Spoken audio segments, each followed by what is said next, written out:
Okay, but like, what if? Zeke, buddy, you're going to be fine. Just breathe. But marriage, I love her, sure, but the moment we tie the knot, everything goes downhill from there.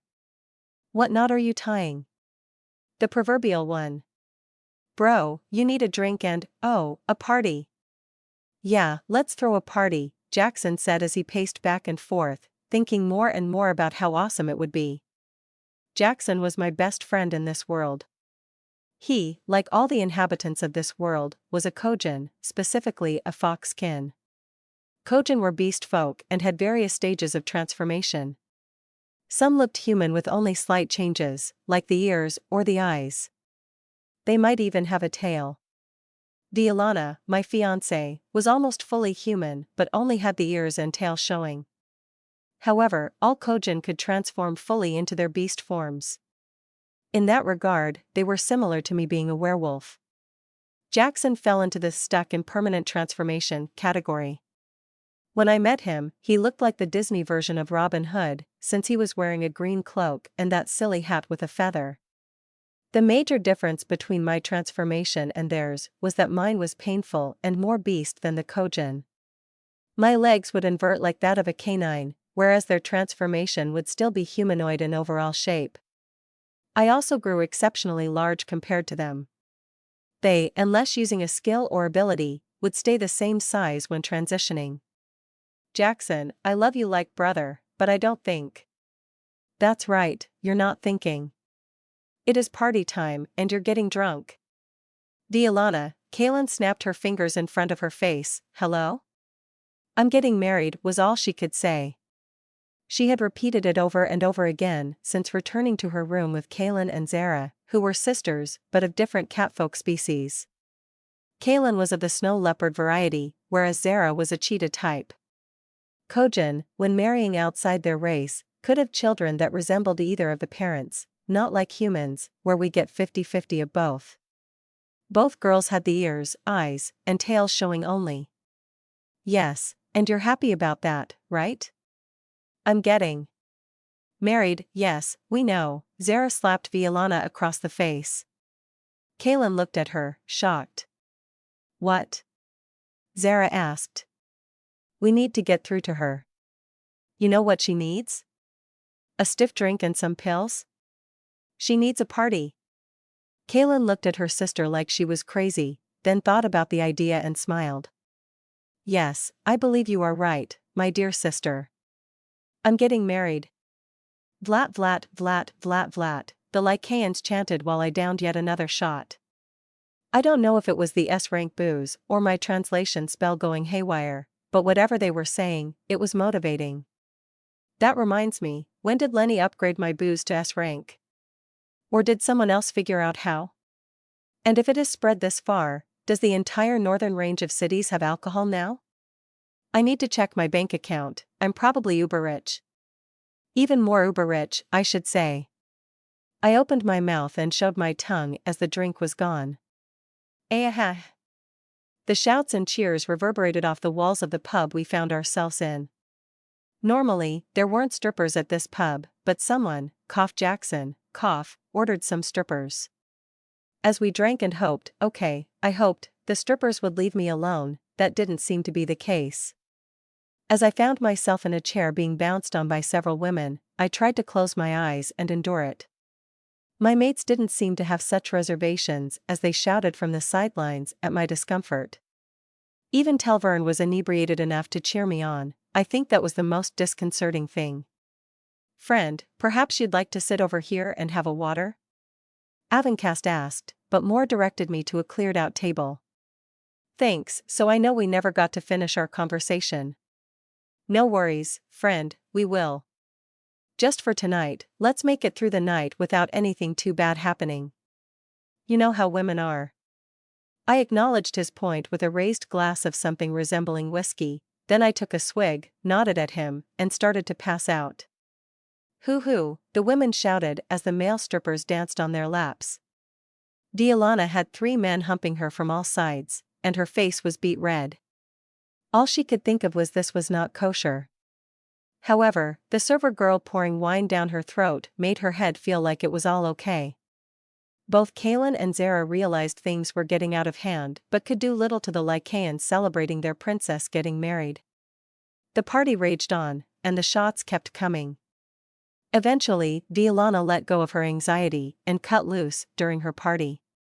She drank, danced, and shamefully grinded against several strippers. Then she started a fight when a male stripper went too far, and suddenly the entire party was mixed up in a brawl. The window of the bar broke as a female Lycaean was thrown through it. The bar's enforcers attacked the group but were soundly defeated by the S-rank party since both Kaelin and Zara had fully crossed the threshold and Aster rank. With the loss of Sarah, it was only the 3 girls left to rank up. However, while they were there for fun, they were able to watch each other's backs. The fight was inevitable.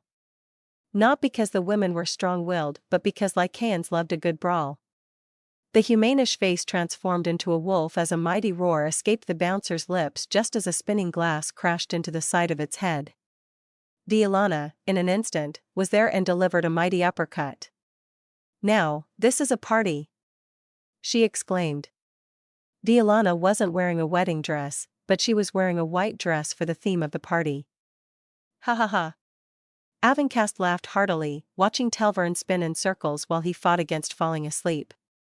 "I give him 30 more seconds," he said as he slammed 50 gold coins onto the table. Jackson slammed 50 as well. "He's got less than 20 seconds. I flipped a plat coin onto the table. "I say 11 exactly." We counted down the seconds and watched Telvern crash into a table exactly 11 seconds later. The other 2 groaned and tossed more coin to match the wager, and I scooped it all up while grinning. "So, Zeke. If you have an object that hasn't been compromised by this world's magic, then I could use it to home in on your world. Every world vibrates at a different frequency. So, if you have an object of any kind, I could use it." "You said you lost the Earth path, what did that mean exactly?" "Earth has infinite variations.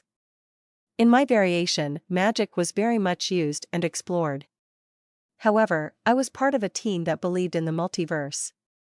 Through our experimentation, I was able to create a portal to other realities. I had a key that kept my Earth's vibration, however, I landed in a world far greater in technology and magic than my own. There, I was captured, and my key was taken. I was imprisoned with anti-portal technology, not as powerful as Astromarta's barrier, but still powerful. I used a lot of power to break out of there, only I broke out of the Earth's multiverse and landed in the Void Worlds." "Void Worlds?" "Yeah, like this world," he said while tapping a finger on the table. "Outside the known universe, there is the void. A vast emptiness, except for single independent worlds and strange monsters that travel the void." "Monsters?" "Yeah, if you travel up," he looked up as if looking at the sky, "you'll notice that the sun, moons, and stars are all fake. There is a barrier protecting this world, and outside of it is the void. And in that void are many strange monsters, completely alien to the types of monsters you have down here. Out there, they are the true terrors.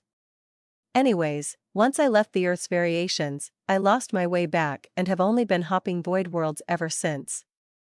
I have a suit that I haven't used or worn since I'm no longer the right size to wear it. It is unmodified by this world's magic system. Could you use that as a new key?" His eyes lit up. "Yes, that should work perfectly. Can you make a way to my Earth and a way back when I'm done with my business there?" "Yes, my friend.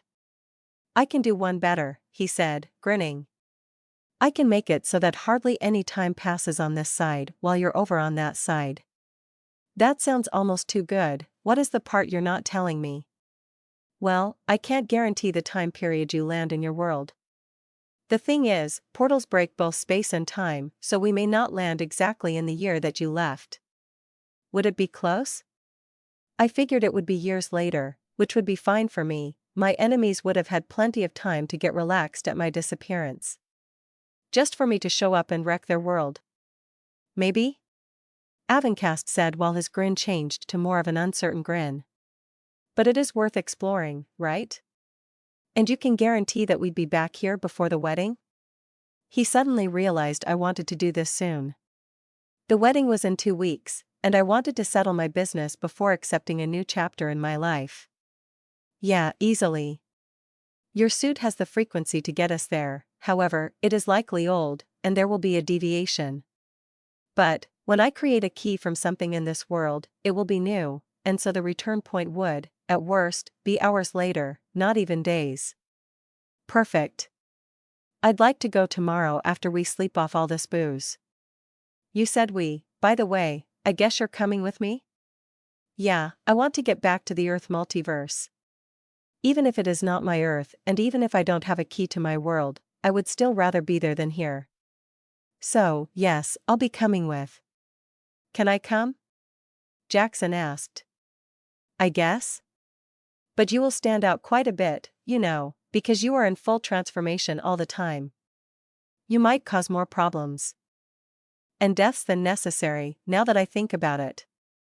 Fine, I'll stay, but get your affairs in order and get back to us. Okay?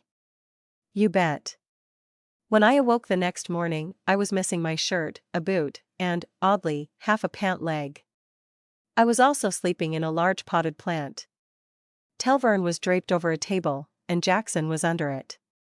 Toby, our lovable depressed elephanty, had apparently shown up last night and is now passed out wearing a dress. Poor guy. Avencast was the only one who not only seemed to be put together but was also awake and looking refreshed. Ugh, how? Magic, my dear friend. I can drink with the best of them and feel nothing in the morning. Seems like a waste to me, I said as I felt the need to hurl. Or maybe you're onto something. What the hell happened? If I said a bad game of strip schnog, would you believe me? Depends, what the hell is a schnog? A rather peculiar game that involves daggers, dice, and with the new tradition, drinking. I don't see how that involves stripping, but let's skip that discussion. Oh, God, my head is pounding. I'm sure your healing skills are already hard at work. You know, it is still impressive to drink nearly 5 gallons of alcohol and still be alive. What the actual? Bang. Ack. Jackson protested after hitting his head on the table when he suddenly woke up. Good morning, princess, I mocked him. Avencast, can you cast a healing spell on Telvern? He's supposed to be the responsible one. Avencast rolled his eyes, but tossed out a healing spell that struck everyone, instantly relieving my headache in the process. Let's get you, and everyone cleaned up. I want to get this earthbound mission underway already, Avencast said. I nodded, and we retired to our quarters to shower and dress for the day. On the way, we came across Violana, Zara, and Kaelin, and they looked as terrible as we did, perhaps even worse. When our eyes met, we both broke out laughing. We all met for breakfast, and I gave Violana the news. She was worried, but I assured her I would return no matter what, and likely later today. Then, the boys and I moved to Jackson's ship, which he named Molly after a sage he had a crush on. Molly, the ship, was a massive flying fortress, at least for a team of hunters. It wasn't anywhere close to the capital ships the Lycaeans had, but in terms of technology, Molly was far superior. One of the many rooms was a workshop, where Jackson and Avencast built a key tuned to this world. He then took my suit and turned part of it into a key for my world. It took a few hours, but eventually, we were ready to go. I had my armor on, my weapons in my storage space, and plenty of food and supplies. We met in the palace courtyard with everyone else and hugged them but reassured them again that this would be a short trip relative to their time. Avencast set up a portable archway with enchantments already set. I then provided an ultimate monster core for power. Ultimate monster cores were the highest grade cores that dropped from the rarest and most powerful monsters, also known as Cordra. Those were the lesser intelligent monsters. The Magen were the elite intelligent monsters that served the Monster King. After I killed the last one, a new one had risen to take its place. Avencast inserted the key, which was an enchanted disc that contained the metal cufflinks from my suit. They had the strongest vibrational frequency. Alright, he said while crossing his fingers, which brought me no comfort. Let's get this portal open. He activated it, and several minutes later, after it finished dialing, a swirling green portal swooshed open. I must say, I prefer this portal to the red ritual circle one that opened beneath my feet and dropped me like a sack of potatoes. We nodded at everyone, then walked through. On the other side, which was instantaneous compared to the first time I traveled by portal, we landed on the edge of a cliff overlooking a field. It was nighttime, and instead of seeing electric lights below, there were torches lit by fires. Are we in the past or a dystopian future? I asked. I don't know, it's your world, Avencast replied. Is it my world? I asked skeptically. He held up a magical technological device and scanned the air. Yeah, it's your world.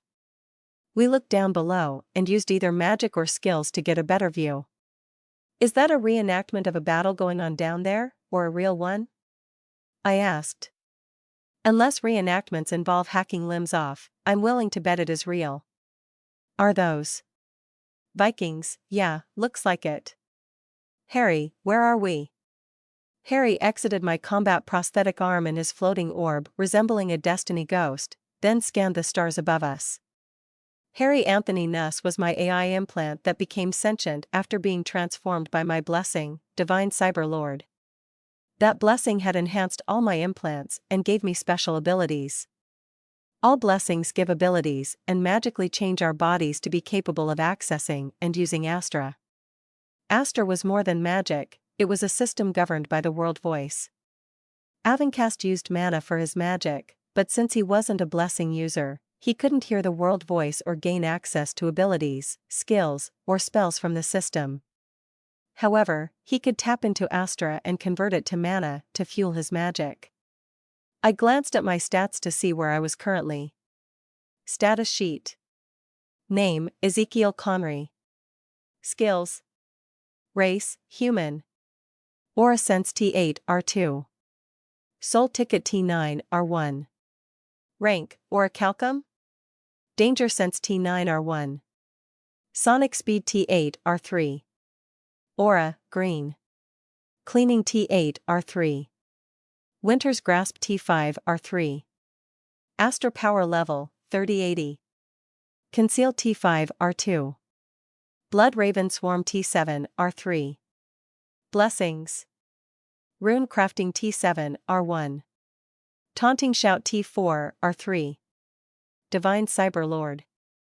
Rune Forging T7 R3. Blood Tether T6 R2. AI Controller. Rune Tech T6 R3. Mask Aura T8 R3. Harry, A. Nuss. Skill Boost T9 R3. Pain Suppressor. Thought Acceleration T9 R3. Appraiser's Oculus. Acceleration T9 R3. HUD. Barrier T8 R3. Fission Engine. Healing T9 R4. Communications Chip. Astra Consumption T6 R5. Divine Astra King. Mend Wound T9 R2. Way of the Astra. Chaos Flames T9 R3. Increase Skill Chance. Tame T3 R1. Sage Berserker. Heal Familiar T5 R4. Rage. Last Chance T8 R2. Tough Body. Passive Healing T9 R5. Stamina Steel. Toxin Resistance T5 R3. Titles. False Data T7 R4. Undying. Cooling Shield T7 R1. Monster Slayer. Rain Shield T4 R3. Nexus Slayer. Stone Skin T9 R3. Skydiver. Momentum Change T8 R4. Racial Traits. Sunder T8 R5. Superior Hearing. Meteor Strike T7 R5. Superior Olfactory. Burst Step T9 R5. Night Vision. Lifesteal T9 R4. Full Transformation. Momentum strike T7 R4. Partial transformation. Necrotic strike T7 R3. Superior strength. Seismic palm T8 R5. Venomous bite. Resist charm T6 R1. Venomous claws. Dual mind T9 R5. Superior regeneration. Land upright T8 R4. Superior durability. Necrotic resistance T6 R4. It appears we are in the final decades of the 9th century in the Rhineland territories. These were the raids against the Franks, Harry answered. On a strange note, historical records of this war told of two gods coming down to aid the Vikings. They were losing the war when two gods arrived and turned the tide. You're gonna love this. One was Fenrir, but it doesn't say who the other was, or it did, but those records were destroyed. So, you're saying we can go fight in a Viking battle? Hell yeah. Avencast, let's go. Hold up, cowboy. What happened to getting to your timeline and resolving mental issues? It's a revenge plot, not a mental health issue, and can we get to the right timeline now that we're here? No, not exactly. Could you elaborate? Part of my research was to discover how to navigate the time differentials before I got captured and my entire life's work paused. So, currently, I have no idea. My team and I were still in the information gathering stage. But maybe one day, if I get home and we figure out how to manipulate the timelines, I can come back and get you. So, we should just get you home. Okay, fine, but what about the gods coming down and helping the Vikings? If we don't go, will that mess up time here?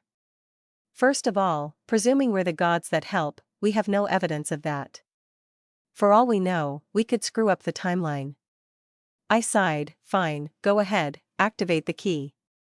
Avencast took out the key for home, set up his second archway, which he only needed to get to Void Worlds and back due to the power requirement, and inserted the key. Nothing happened when he went to activate it. It was as if the power from the monster's core suddenly depleted itself. I removed another core, and it, too, went dull.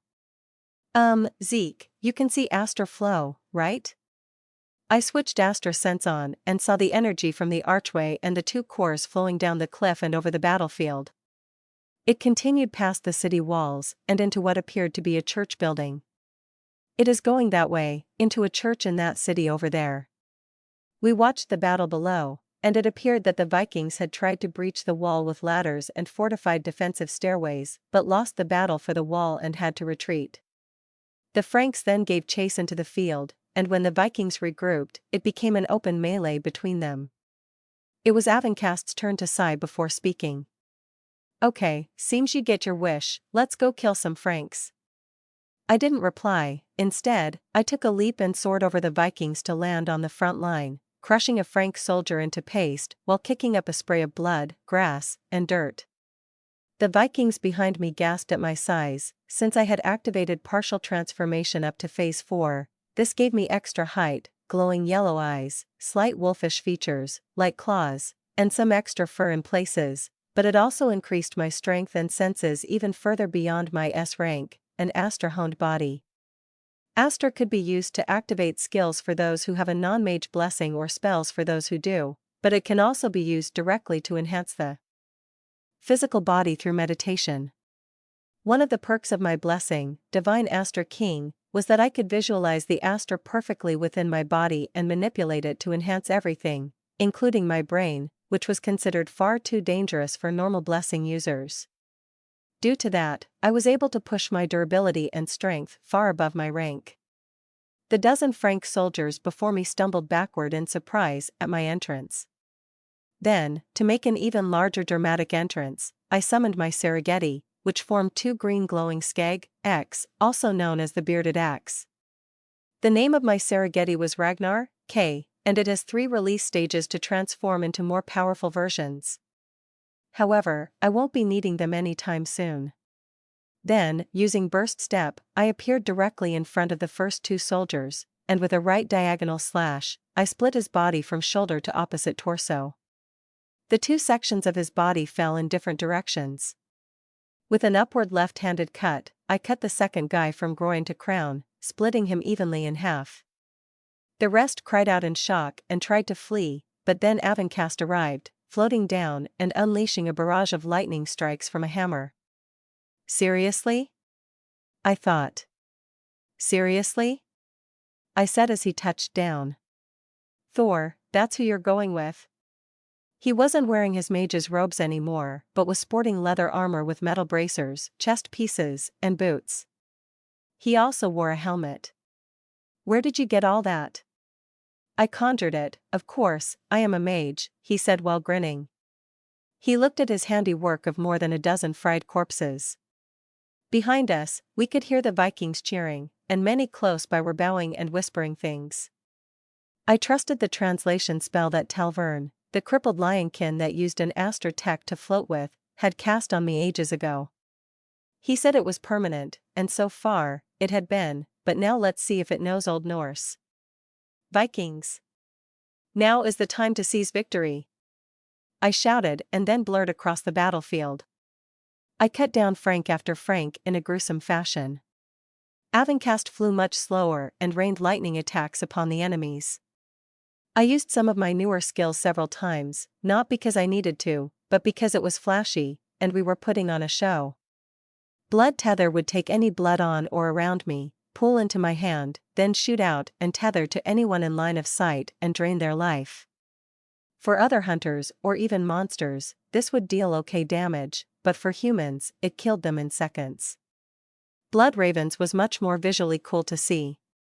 For a skill, which normally doesn't have range abilities unless it is connected to you directly, such as Blood Tether or even Sunder, which travels outward. But skills do not fly normally like a fireball spell.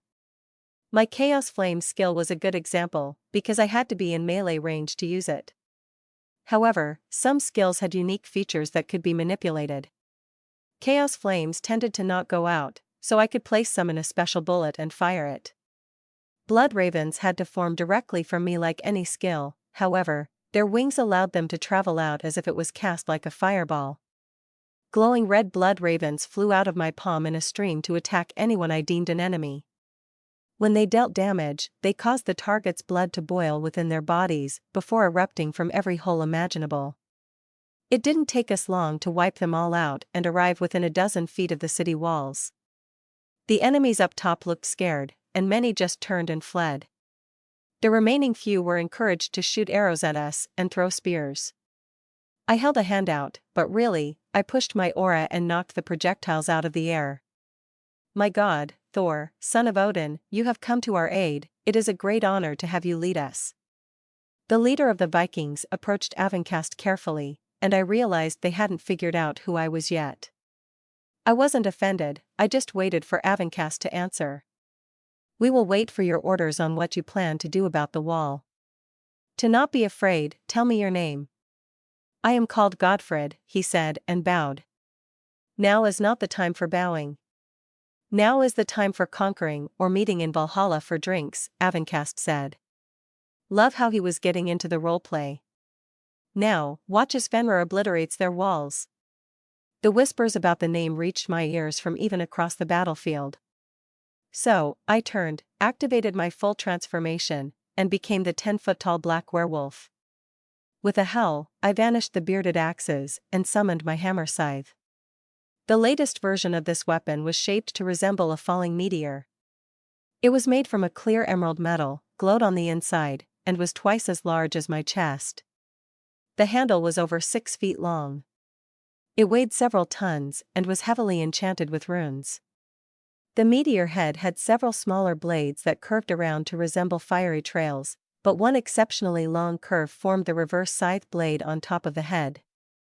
The idea of the weapon was to hit very large monsters and send a cutting slash on the follow-through, dealing both blunt and slashing damage. I lifted the weapon back with one hand in the middle of the handle and the other at the end, then swung down toward the walls. The rune, Seismic Blast, was enhanced by my Sunder skill. A 10-foot-deep trench blasted outward toward the wall and then exploded upon impact. The wall burst with enough force to toss large chunks clear across the city, taking out dozens of buildings. Avencast gave the command, and the Vikings swarmed through the massive hole, and we left the rest of the battle to them. I didn't use rage, which was one of my more volatile abilities, so being in full transformation wasn't so bad. I could still feel the innate aggression of the werewolf brain, but between my studies in bestial arts, Harry's help in clamping down the emotions, and the recent peace I've made with my brother's death, I could maintain control. When the fighting seemed to come to an end, I jumped to a section of the wall still standing, then jumped to a building that wasn't on fire and howled before transforming back into Phase 4. I wanted to stay in the larger size I had met them with, first impressions, and all that. So, do we go and investigate this church, or is there some protocol we need to do for these people first? Avencast asked. You know, I have no clue, but I feel like we're free to do whatever, and they'll just stay out of our way. Good point. We went to the church and found it was surrounded by Vikings. Some had tried to get through the windows and were killed. Torches were tossed in and quickly put out. Others were trying to cut down the door. When they saw us approaching, they moved back to allow us access. I went right up to the door they had been struggling with and flicked it, blowing it off its hinges. Knock, knock, I said right before 2 spears were thrust through the door and into my stomach. I looked down at the spearheads that didn't even scratch the armor, and with a swipe of my hand, I cut them free of the wooden handles. That was rude. So was kicking down our door. Came a voice from inside. I didn't kick it, I flicked it, but you got a point. I'm coming in, you better stand down if you don't want to die. Stepping inside, I found that the darkness was that they blew out all the candles. I could see just fine with my werewolf vision still activated, but I still wished I had a light creation skill. Avencast entered after I did and got several light balls conjured and spread out to give the best coverage. The priests began chanting things at us while calling us demons. At least the soldiers were wise to keep their distance and cease their attacks. Where is it? Avencast asked. The soldiers looked confused, and the priests kept doing what they did. Avencast apparently didn't like that and cast a silence spell on the priests. It was hilarious watching them panic when they couldn't make any sounds. Seeing this was getting us nowhere, I activated the Way of the Astra ability since part of that grants Astra detection. Removing another small monster core, I watched the power flow out of it and down through a crack in the floor. Perhaps a secret trapdoor? Moving to the crack, I stomped my foot and blew out the floor in that area, revealing a hidden set of stairs. One of the priests ran to block my path. These priests were either bold, dumb, or fanatic. I backhanded his head into a wall and let the body fall down the steps. Below the main cathedral was a series of catacombs that expanded outward, covering the entire city. It was impressive, and I wonder who built it. Following the trail of wisping energy, we came to a large room with a large cross in the center. In the center of the cross was a red crystal absorbing power. Standing next to the cross was a Viking, facing away from us and watching the crystal hum and pulse with light. This power must have been from you. I have studied these artifacts for years and could only get a trickle of power until today. You know, I lost my faith a long time ago when I lost my child. Yet here you two are now, in the flesh. Where were you when I prayed for the gods to save my daughter? Fighting a war. You have my sympathy for your daughter, but that power you're collecting is not meant for you. A lot of things were not meant for me. But I am Viking. We take what we want, he replied, reaching out with an object in his hand and using it to channel all the power out of the crystal. The red energy flowed into the object and then into him, causing his body to grow several inches. His eyes glowed red and crackled with power. Yes, he shouted, I am becoming a god. For a moment, I got a good look at the object in his hand and cast Appraiser's Oculus to get an identification of it. Item. Converter rod. Description. A rod that can convert magical forces into life energy.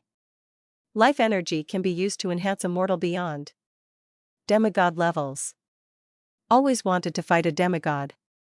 My name is Zeke, but I am also known as Fenrir, I introduced myself. I was called Magnus, but after today, I will be called God Killer, he replied, and then summoned a bearded axe and shield that radiated golden light. In turn, I summoned my twin axes and took a fighting stance.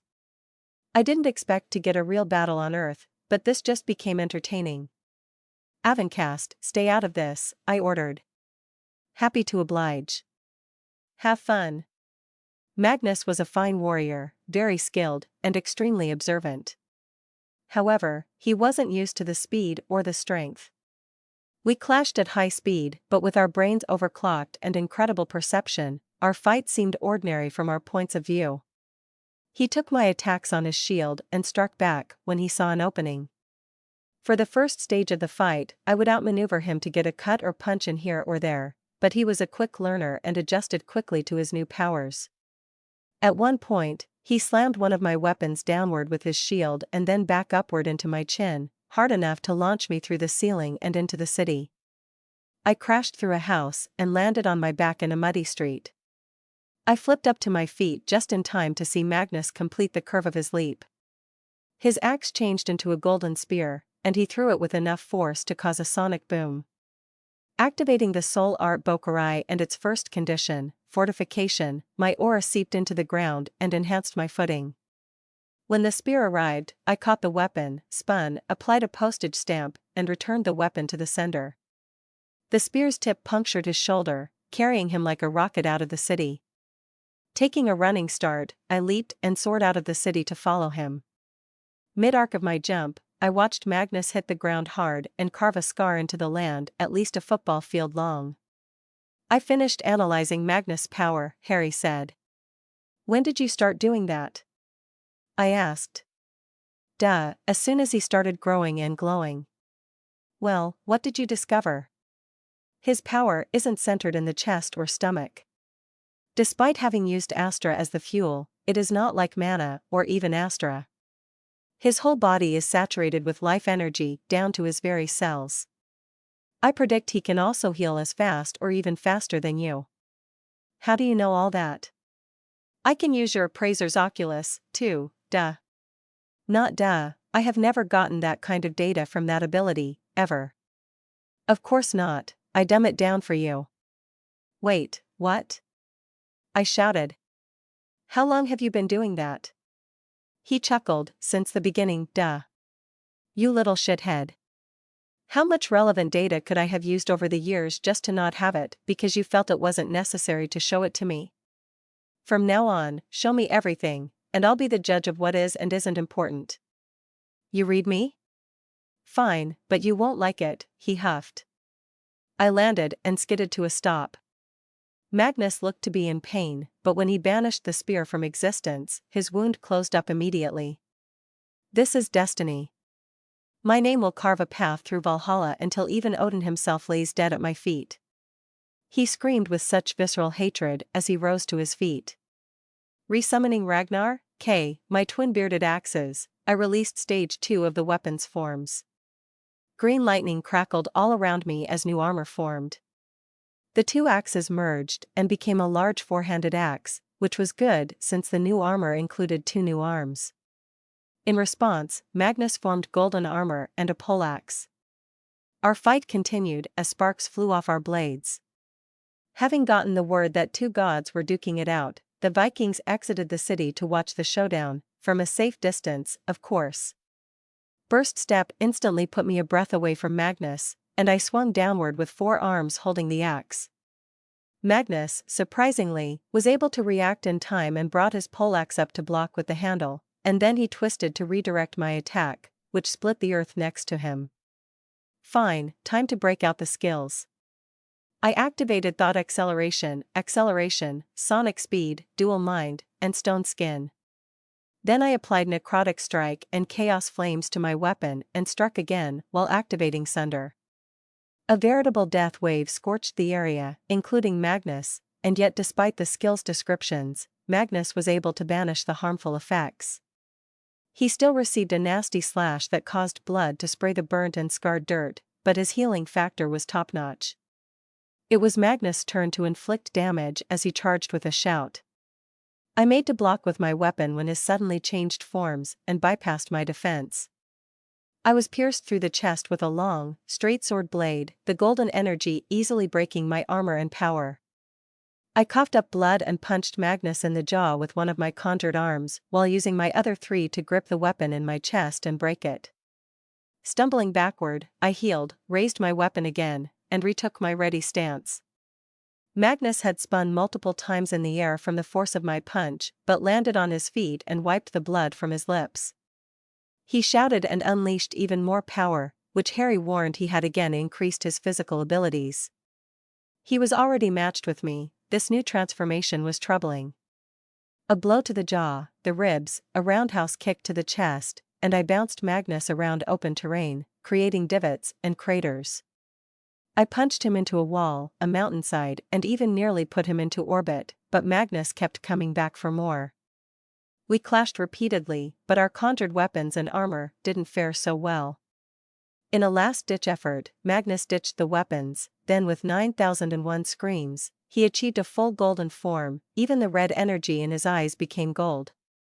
I started to prepare for Magnus' next attack when Harry shouted at me. "What?"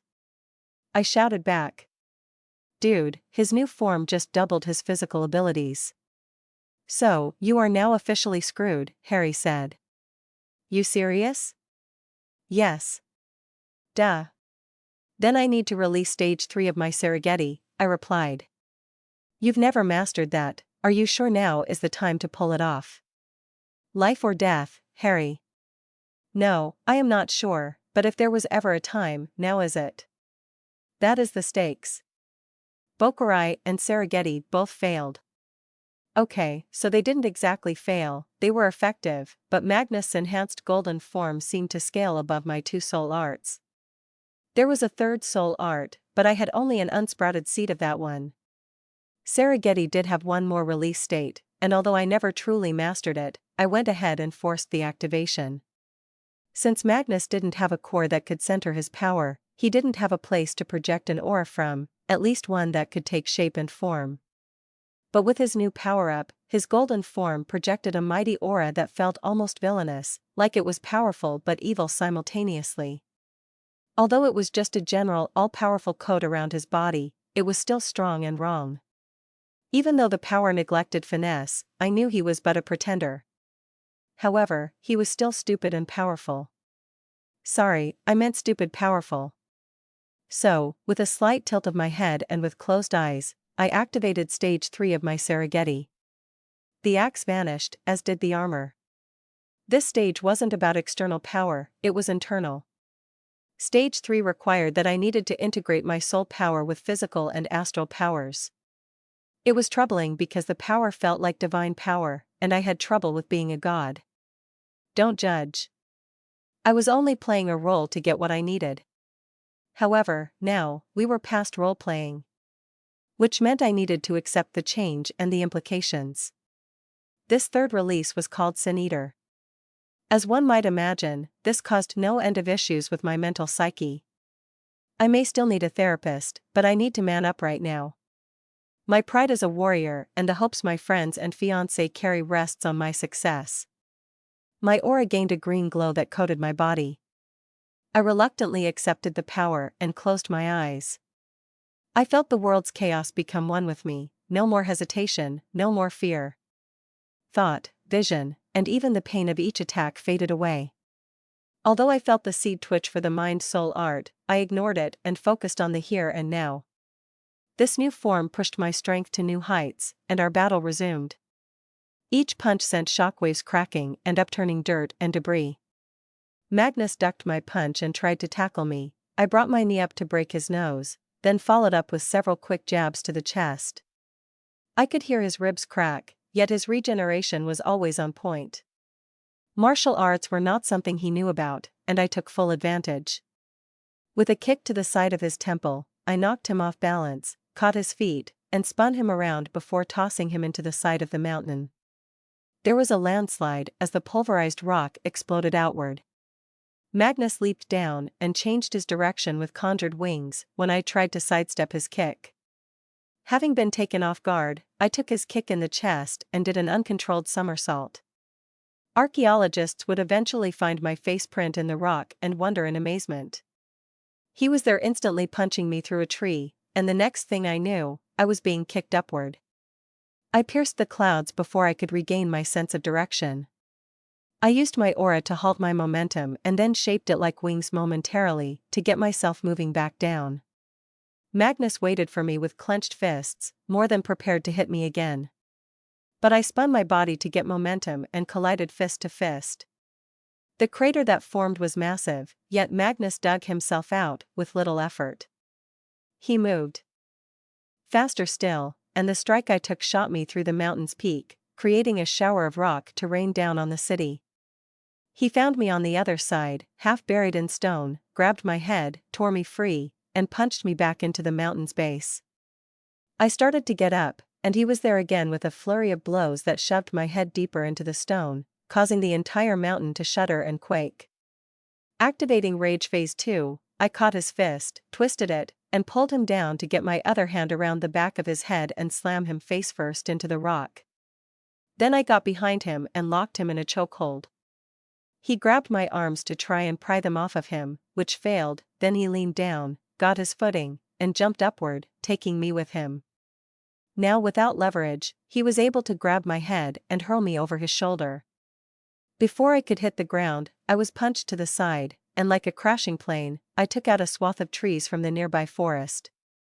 You are strong, Zeke or Fenrir, whatever you are, but you cannot defeat me.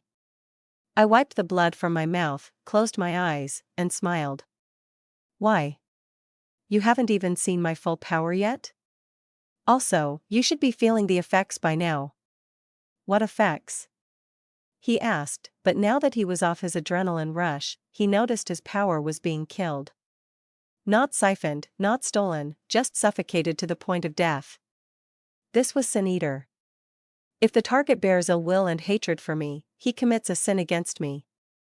Each attack they inflict, or I inflict, adds to the debuff counter, and eventually, their power is diminished, or they die.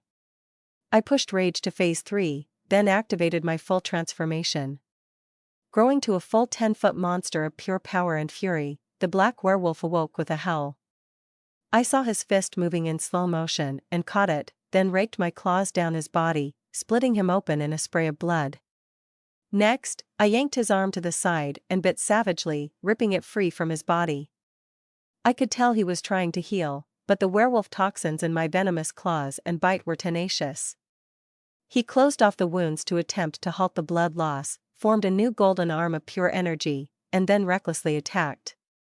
To be honest, I believe he attacked both out of desperation and also due to the toxins affecting his mind. I mean, anything else would be folly. The next strike created a shockwave that cleared the trees in the area up to several miles away. In the blast, as the splinters moved slowly through my perception, I moved on all fours past Magnus, used my claws to dig into the ground, spun myself behind him, and turned the scarred crater into a Jackson Pollock painting. Sigh, I wish I was joking about that. I could feel the rage wanting to take over. I was slipping from control, yet with no enemies in sight, the reins of aggression lessened. I dropped to my human knees in exhaustion and smiled into the sun before passing out. Avencast used his magic to keep the city intact, and he used massive healing spells to keep the witnesses from going blind or deaf. The side effect was that he also healed them of numerous illnesses, wounds, and everything else. He was called Thor, but his name resounded over the new feats. I'm just wondering how that might impact the lore. Sometime later, I awoke and reached down to pick up the converter rod. I also need to head back and inspect that crystal in the cross. Hopefully, shutting them down means we can get home. I rejoined Avencast to get caught up on what had occurred. At least Avencast answered one of my questions. I have the crystal. It is fascinating. Apparently, it can suck up massive amounts of energy. If I were to compare it to your ultra monster cores, I would guesstimate it could absorb nearly 100 of them. As you might imagine, that is an insane amount of power. Wow, that is incredible. So, what are you going to do with the crystal? Oh, I'm giving it to you. I assume you got the rod thingy, right? Yeah, I took it off Magnus' body, but wouldn't these two objects prevent me from getting home? Yeah, definitely, just being exposed to our dimension means it is absorbing any power nearby. However, you have a ring that creates not only a dimensional space, but one that freezes time, am I right? Yes, I think. Wait, how did you know that? Your mate said you can put food in there hot, and it comes out hot. I had not thought of that or how it worked. I'm sure Harry knew, but that Nus obviously wouldn't have explained important things like that to me. So, in theory, I could place this object in my ring, and it would essentially freeze in time. I needed to get clarification. If what you're saying is true, are you also saying that it won't automatically absorb all the other monster cores I have stored in there? Yes. Absorption requires time, and if there is no time, there is no transfer of power. It is safe, he said with a confidence far more convincing than when he suggested I fight Magnus. Okay, but why are you fine with handing such an object over to me? Don't get me wrong, I shouldn't question a good thing, but I just want to know if there is a negative to this transaction, and if he can't give a satisfactory answer, I might not accept it. 1. I don't have a dimensional space like you do. Secondly, it doesn't help me in any way, including getting home. Thirdly, your Jackson might find greater use out of it than I would since my field of study is portal travel and time dilation. I nodded in understanding and accepted the red crystal. The moment I put it into my ring, I felt a pressure lift off my body. Although I have an Astra sense, I never saw its true effect on my own person. I wondered how much weaker I had been due to the crystal being present in our reality. Oh well, I'm sure Jackson will figure it out another time. For now, it was time to get home. We gave the Vikings our farewells and blessings. The renewed faith would carry their campaign far into Frank lands to conquer everything. They lived rather well and peacefully until the Angles eventually took over. The Angles is what became known as England, or rather at the time, Anglo-Saxon England. There was a bit more history than that, but that is the ultimate gist. Still, the story told of today lived long throughout time, and I was just happy to be a part of it. You're staying, aren't you? I asked, but knew the answer already. Yes, my friend. I waited too long to return to this universe, and now I can earnestly begin my search for home. You have been a godsend, sorry for the connotation, but in reality, this is where I belong. I do hope to find you again. I may have created another key, but I also understand you may be long gone on that boat to who knows where. However, if I do find you, I'll only come with the offer to bring you to your proper timeline. From there, you can choose if you want that detour again or not. Obviously, I can't guarantee, but I will put my best effort into it. That is more than I can ask, and you've done so much for me already. For that, you have my thanks. Zeke, you freed me from a prison that I had no possibility of escaping. I am the one forever in debt. Take care, my friend, he said while patting me on the back. Then he turned and activated the portal key. Finally, you've returned, Jackson said. What do you mean, finally? Dude, your wedding is this afternoon. The Alana is going to kill you. Damn it, Avencast. I yelled at him across the multiverse. I'll have someone send word you're back while I get you cleaned up and dressed. You stink, covered in blood, and I think that's an eyeball hanging off your bracer. I looked down and gagged when I saw it. Quickly flicking it off, I nodded to him in agreement with the plan. As weddings go, this one was not normal. Lycaons do things a bit differently. First was the primal war song, which was enchantingly haunting yet beautiful. Next was the ritual, which would bind our souls together. I am still unclear about how bound we actually become, but safe to say, there is no divorce in this culture. Finally, the ceremony began, which was the only part not unfamiliar to Earth customs. The gorgeous white dress made my heart stop beating when she entered. She was escorted by her father, the Alpha King. As they walked down the aisle, soft music played, shallow hoots could be heard, and everything faded when she smiled at me. For this singular moment in time, it was just her and me, and I felt a piece of my life that had been missing was suddenly found. There were no vows to be said since we had already done the ritual, and there was no priest, but speeches were made on our behalf by those closest to us before the gift-giving stage. To begin, I would present 3 gifts, and then she would present hers. Afterward, each member of the audience would present a gift. Since there were hundreds in attendance, it meant we would be here for a while. I addressed her, my first gift is this axe. It is from my world, and while it has no power here, it is a part of my homeland's history. And I want you to have it. Yes, I did clean it first, okay, Jackson cleaned it. I was busy cleaning myself. This is incredible, thank you. My second gift is this crystal fire jeweled necklace. I held it up to the light to show her the inner burning effect. Her breath was taken away at the radiance of it. It has a powerful rune enchantment that will protect you 3 times from death. That is too much. This must have cost a fortune. You're worth it, and I'm rich. Your life is worth more than money. Now, for your final gift, I present to you this ring. I picked up her hand and slipped it on. In my world, this is a symbol of marriage and of our love. I know it is not a custom here, but I wanted it to be clear to anyone that we are one. Well, you might have flipped my order a bit, she said while blushing. I may have asked Harry about some of your customs, and I, too, had a ring made for you. So, I'll give it as my first gift, and don't worry, it is enchanted to accommodate your shifting, which is far more aggressive than mine. I'm lost for words. Thank you. Of course, your past and our future are important to me. Okay, so for your second gift, this is an enhancement chip, if I'm saying that, right? Jackson made it for Harry, and I figured it would be appropriate since he is a part of your divine blessing. Oh, Harry floated upward while wearing his mini suit. I handed the chip to him now that Harry had created little pincher arms and other tools he could whip out.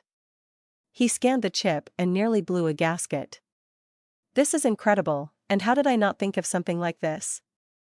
I have every known technology downloaded in my memory core. Well, what does it do? I asked. It doubles the efficiency of my fusion engine, allowing me to output nearly 5 times the energy. It also includes an energy shield. I can't wait to tweak my entire design. I'm glad you like it, Harry, Ilana smiled at him. Husband, my final gift is a key to my chastity belt, she said with a straight face. Wait, what? She burst out laughing, and the audience joined in. Sorry, Harry told me to say it. Good one, and Harry, I'll get you back. Please, this was my payback in the first place. Fair. Okay, so my real final gift is the necklace of Cratamus. It is crafted from a piece of an apocalypse beast's heart. I cast Appraiser's Oculus on it. Item, Necklace of Cratamus. Description. Aster control is enhanced by 30%. At first, I wanted to ask what made this so valuable since it had one function but was created from such a high-level monster, but then I thought about it. First, that would piss her off, and secondly, Way of the Aster ability has given me vastly great advantages. More control would increase those advantages further. One area I've been lacking in has been aura control. At first, it started out great, being able to mimic others' control just by observing them. But somewhere around a rank, my progression seemed to plateau. This is amazing, DE, and so are you, I said, and she blushed. Part of being a hardened veteran and maintaining enough sanity to not completely lose it was knowing how to have fun. To make light of terrible things. It didn't help much when I slept in the early days, but it helped during my missions. Yet, I never expected to have more than fun and hard times. Having times filled with love and appreciation? I could get behind that. Aw, you big softy, Ilana replied. Okay, time to go kill things now. Everyone besides the women in the room chuckled. After the 2 hours of gift-giving, consisting mostly of trinkets, home rune tech appliances, or money, we finally concluded the ceremony with a kiss and many cheers. Then the after-party started, and let's just say even Toby went home missing his pants, half a shirt, and both shoes. I think he even took a woman home. Violana and I weren't too terribly torn up from the party since she excitedly wanted to get me alone. The next morning, afternoon, we had a feast and a lot of water. There might have been some healing spells, too. Love magic. We were greeted by Violana's father, Alpha King Satori, as he entered halfway through lunch. "Ah, my new son. What a party last night. I haven't had that much fun in ages," he said boomingly. It wasn't quite on Dave's level, but still impressive.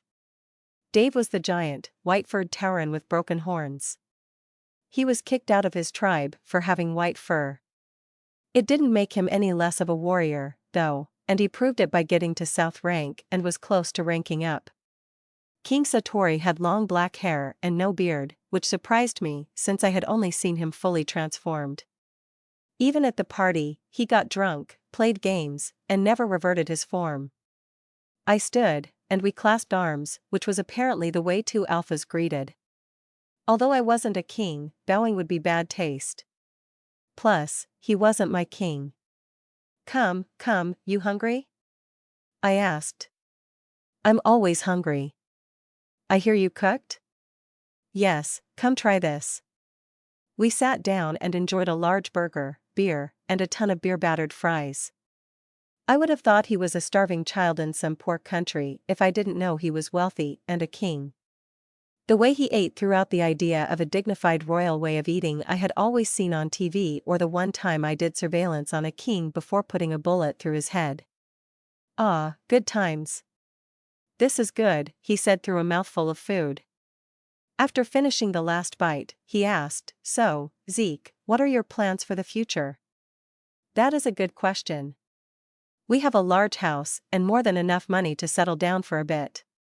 But I am itching to find out what is on that boat, which means, at the very least, I'd like to rank up again before then." "I understand. Wish you'd make some babies first, but there is always time for that. My son will take over for me in a few years, and I'll also be heading to the boat like my father before me. It would be good to see you on the other side." I nodded to him in agreement. Suddenly, alarms went off, and guards took up stations around the table on alert. Then, another guard dressed in black appeared out of smoke like a real-life ninja. "Sire, I have a report." "Speak, Shadow," the king replied. "There is a floating city-size vessel approaching, and they are being trailed by countless Cordra, both in the air and on the ground." "Are they being chased?" I asked. "No, they are leading them." "How large of a city-sized ship are we talking?" the king asked. "Nearly 3 times larger than this mountain, sire." There were gasps about the room. "Who has a ship that size?" Violana asked.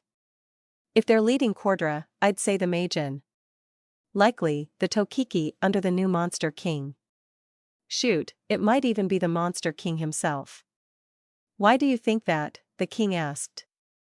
"Well, after killing the former Monster King, I escaped up a floating platform that led to the roof.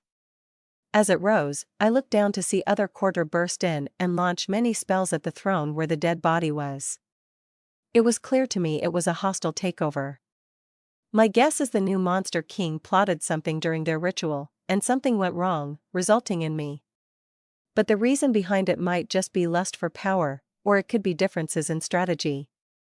Since you told me that the monster surge occurred every century or so, perhaps the rest of their generals, the Tokiki, got tired of that plan. Well, let's go find out. After we defeat them, we can question the survivors," the king stated. His people and leaders were already on the move for defense, no orders were required. Violana and I headed out to gather our team and gear up. I couldn't wait to see this floating city, and it never even occurred to me to be worried. I mean, I've seen the Lycanthrope power. I just wish I had been more cautious. My team and I stood on the palace terrace overlooking the shattered kingdom below. Off in the distance, we could see the encroaching city like a dark cloud ready to blot out the sun.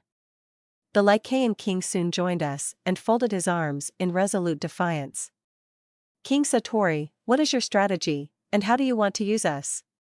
I asked.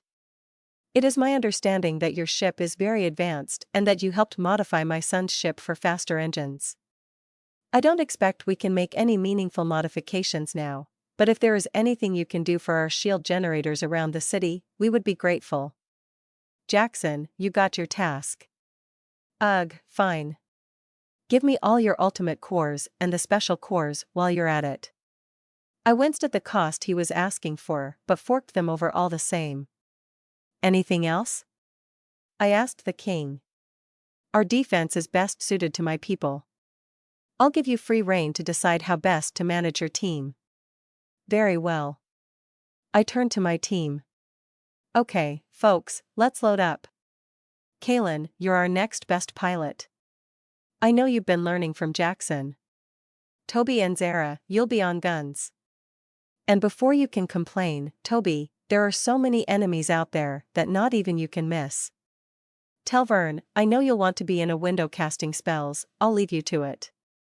Up top, meaning on the ship's roof, V, Farah, Akoth, Dave, Hirashim, and I will be stationed to bring the fight to them. Kalen, get us close enough to disembark, but also stay out of trouble. Go high if need be, we can jump the distance easily enough. Everyone knows what to do? Telvern pointed his nose in another direction but gave a slight nod. Everyone else just nodded normally because they weren't assholes. Once we were all in position, Kalen took the ship into the air. I released Farah from within me, and she stretched as if waking from a long nap. Finally, you've called me out. Where's my food? She grumbled. See out there, I pointed to the swarm of monsters accompanying the flying city, there is your food. Eat all you want. She followed my finger, which wasn't necessary, and got excited. I prefer my meat cooked and soaked in beer. But I will happily eat to my heart's content. She shouted. First of all, it is beer battered, not soaked in beer. And that is only certain dishes. Whatever. I will bathe in the entrails of my shredded enemies and devour their cores. Okay, my pet is a psychopath. How did I not see that before? Yeah, you do that. Awesome. The ship took off, and we got a front row seat to the mountain defenses coming online. Layers upon layers of shields activated. Rune-enchanted circles for boosting spells began to glow from hundreds of sources as Lycaons took positions within them. They were essentially turrets. Outside of Jackson and me, this world didn't have guns, at least in the traditional sense. However, the Lycaons did show that they had energy beam weapons. That was how they took down the Thurantan Sky Revanger, the would-be apocalypse beast. Every ship was positioned around the shattered mountain, and beam turrets were being brought online. Jackson got to work on modifying them on the fly using his blessing at full potential. The floating city slowed to a halt, and the massive swarm of enemies moved ahead to attack in force. Ahead of the defensive reaction was the hundreds of beam weapons firing off. Thousands of enemies became incinerated, but hundreds of thousands more moved in to replace them. The assault was in full motion. I was standing on the roof of our flying fortress and got a good view of the flying city. What I saw was unthinkable. I remember the castle I escaped from. The building served as the command building. The wall served as the border of the ship. The mountain seemed to house the engines. But it was the 10 Tokiki standing stoically along the wall that was imposing. Although the heads of more than 1,000 Taurans on spikes were very close. 2 weeks prior, the floating city approached the Tauran tribes. The great tribe of Ben was joined by the great tribe of Tim and Sue. In total, they had nearly 15,000 warriors above B rank. They had at least 900 at the sage level. But it was their 6 divine users that really made up their total strength. The horde of monsters that swarmed them excited the horned warriors. Abilities and skills were secondary to the sheer brute tenacity the Taurans had in vigor. They met the opposing force with determination of will and brutality. When it was just Taurans versus Cordra, the Taurans were winning. However, it was just 4 Magen that joined the fight that turned the tide. Then, Tokiki No. 2 waved a hand and unleashed many projectiles forged out of light that were stronger than steel. Ryzen opened hundreds of portals and unleashed even more monsters mutated to have different new abilities. And then it was number 10, Crotoane, the firestorm that really devastated the front lines. Meteors came crashing down, and in the chaos, Bray then moved about cutting down the most powerful of foes. Ultimately, it was Sol who got exactly 3 kills, but arguably the most important ones, as he mounted the leaders' heads on spikes. Sol looked over and nodded at Malaven and smiled. He was just buying, after all. He did his part, and now he could disappear for a bit. When the battle ended, nothing but blood and burnt ruins were left in the floating city's wake. Then they moved north, straight up the western coast. Lycaea was next on their conquest list. Once they fell, then it would be only Astromarta that would pose any real threat to them. Our ship flew in weaving patterns, gunning down any monster within range. Farah eventually leaped off and slashed one monster after another as she jumped from one to the next. I shifted into full werewolf since my claws would make pulling off the same feat as Farah a bit easier. After a dozen or so of that, I fell about 30 feet to the wall of the floating city and gazed up at my first real opponent. The Magian was about 12 feet tall and blue. He had 4 tentacles in place of arms and a bone-like exoskeleton but gleamed in the sun more like metal.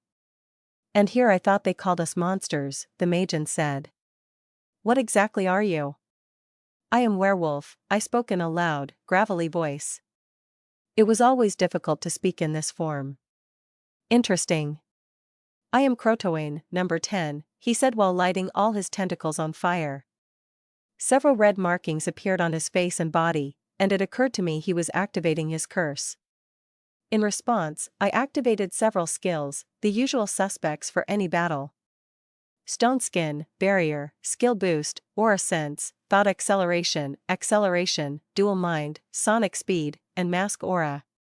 I always had the passive skills active, such as Danger Sense and Conceal, but I also activated Cooling Shield since I felt things were about to get hot. Crotoane's tentacles whipped out incredibly fast and extended to reach across the distance between us. Even when I dodged each strike, the fire would burst and strike my barrier. Moving fast and occasionally burst stepping, I got into melee range and reached out to cast Winter's Grasp. The cold instantly created a frost that chilled Crotoane immensely. After a few seconds, his body slowed down and then became frozen. The fire fizzled out in a puff of smoke. Then the ice cracked, and Crotoane took a few steps to work the chill out of his body. I didn't expect it to hold him long, it was only a T5 skill, after all. However, it was long enough to bring out my sword and dice some sashimi. However, Crotoane disregarded the loss of his arm thingies and headbutted me before kicking me off the wall. A flying quarter broke my fall, and I used it to launch myself back up. The tentacles were replaced by actual arms with hands, which grew very quickly. Then, 4 flaming swords formed out of pure fire and took aim at my head. I parried the blows until my sword began to melt. Tossing it aside, I summoned my soul weapons. Across the battlefield, Lycaeans were clashing with monsters and Magian alike. For wolf people, they swarmed out like ants. There were so many of them. The Magian didn't expect this level of action, and every Tokiki got involved. There were meteors, blizzards, tornadoes, and even razor-sharp flower petals. The ships did their best to destroy the larger objects from colliding with the city's shields. Jackson's modifications were already paying off when a powerful beam struck and fragmented before dispersing with little damage. Malaven, the current monster king, sat on his throne and gazed upon the Lycaeans' mountain. He sighed heavily. Something was always standing in his way. As it turned out, it was that otherworlder and his team again. Malaven held out his hand and activated his special soul art and curse. The downside to his curse was agonizing pain, but the soul art lessened it by a few degrees to tolerable. Above the shattered mountain and the shields, a portal opened up, a light shone down, encompassing the city. Then it burned bright, blinding any who looked upon it. A sound unlike anything anyone had heard before split the air, deafening many. But what they couldn't hear, they felt instead when the shattered mountain blasted apart. The city's remains would continue to crumble and burn for days to come. Survivors desperately tried to dig people out and heal those with the worst injuries. The war continued, but the Lycaons, after losing their home, were beginning to lose hope. It became dire until the Lycaon king held and blasted his aura across the battlefield. He then launched himself into the air on a trail of flames and crashed into the monster city, causing it to rock. Then another explosion occurred, and the city listed sideways and began to fall out of the sky. While Malaven was cursing and trying to right the ship, Sol appeared behind him and made his move. The Monster King's defensive spells were powerful, and he had the secret soul art to rely on, but the power of the blade of energy that pierced his chest was unlike anything he had felt. "When did you?" Malaven began but spurted blood. "My curse allows me to absorb spirit life and boost my power. So, of course, I would research ways into the spirit realms. I destroyed an entire reality just to gain the power to cut right through you. Now I am the Monster King," he said with a snarl. I dropped to all fours and used Burst Step to approach Crotoane rapidly. He tried to jump out of the way, but I was faster and raked his legs with my claws. I simultaneously cast Chaos Fire and infected him with venom. But I didn't stop there. I pounced upward onto his back and bit his neck while my claws sunk into his flesh and tore chunks away. He roared in pain and then roared with anger. S-rank, anything, is hard to kill. S-rank magen that were strong enough to be in the top 10 were stupidly hard to put down. He stabbed backward with impossible arm bends and skewered me with several blades. One of them hit me in the throat, which really pissed me off. I entered into Rage Phase 2, skipping past Phase 1, and then really began to shred the magen to pieces. It still took 3 solid minutes of frenzy attacks before his corpse quit moving. Slowing my breathing to regain some control, I noticed several S-rank Lycaons, along with Hiroshim, were engaged with the other magen. Only Ryzen was free and was waiting for me to finish. Ryzen was number 4, from the looks of the markings on his shoulder. I only noticed the markings on number 10 after I bit down on his neck.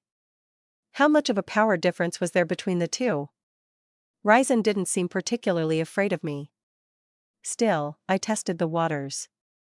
This magen was primarily a summoner. I hope that meant he wasn't a strong fighter. I activated the soul art for body and fortified the area around me. Then, with a burst, I broke the sound barrier in under a picosecond. Ryzen raised a finger and traced a black line horizontally, and a line of blood splashed in my vision, but I didn't feel a thing. Notice. The skill, Last Chance, was successful. You have used a death save. Holy smokes. I just died, and now I'm out of death saves. How in the world did he pull that off? I jumped back and reactivated barrier. I hadn't even noticed when the first one collapsed. Dashing back and forth for as much as with width of the wall would allow, I approached with a bit more caution. He caught my descending claws and pushed against me with amazing strength, but Ryzen soon discovered he wasn't the strongest. So, he tried to kick me, but I caught his ankle and bit down on his thigh. I tore a chunk out, and he cried in pain and punched me in the head. I dug claws up into his ribcage, but he reached out and grabbed my throat and squeezed. I shoved hard to break his grasp on me and lost a bit of my neck in the process. I started to heal quickly, but then I took a punch to the jaw and then a hard kick to my side and soon met the castle wall a good 100 feet away. It was not a nice meeting. The wall was rude to my shoulder and back. I rose to my feet shakily and then got hit again with that black beam. I moved just in time to avoid my chest being cut in two, but it got my metal arm severed at the elbow. I was just about to pop into Rage Phase 3 when he appeared before me and shoved a hand into my forehead. Then it was lights out. When I awoke, I could only see a system notice in my HUD. However, I could access anything else, including Harry. Notice. You have used the one-time skill. Soul Ticket T9 R1. You have now entered the Soul Games. Winning can grant various prizes. Good luck. Then everything shifted, and I was suddenly in an arena with many alien ghosts. These weren't Kojin or monsters of any kind I knew of. Some even looked human, except they were all transparent blue. I raised my hand and realized that I was just like them. Very dead. Well, that sucks. I also had 2 regular ghost hands. Guess that makes sense, though. While a part of my body, my prosthetic wasn't a part of my soul. Actually, no, it doesn't make sense. It became linked to my blessing, which should be part of my soul. Or am I missing something? Although I could see notifications, I couldn't see my status or hear Harry. Perhaps some aspects of my blessings are temporarily turned off. Or there is some trick to re-access the full system. Either way, I need to figure out what is going on quickly. Ah, a newcomer. Let's see, a new ghost said as he floated around me, flipping through a logbook. Odd, it says here wait, you're from a level 1 world? How did you come across a soul ticket so soon? I survived being killed. What is this place? Think of this place as a special level in a video game. Wait, you do know what that is, right? I forget the level of technology each starter world has. I do know. Go on. Okay, good. So, this place is a determination stage for a very few select people who earn a ticket. Here, you can win various prizes before moving on to the afterlife. But winning the whole event can allow any wish to be granted. Within reason, of course. We had this one guy waste a wish on making a circle into a square. A wish for anything? Now that sounds great.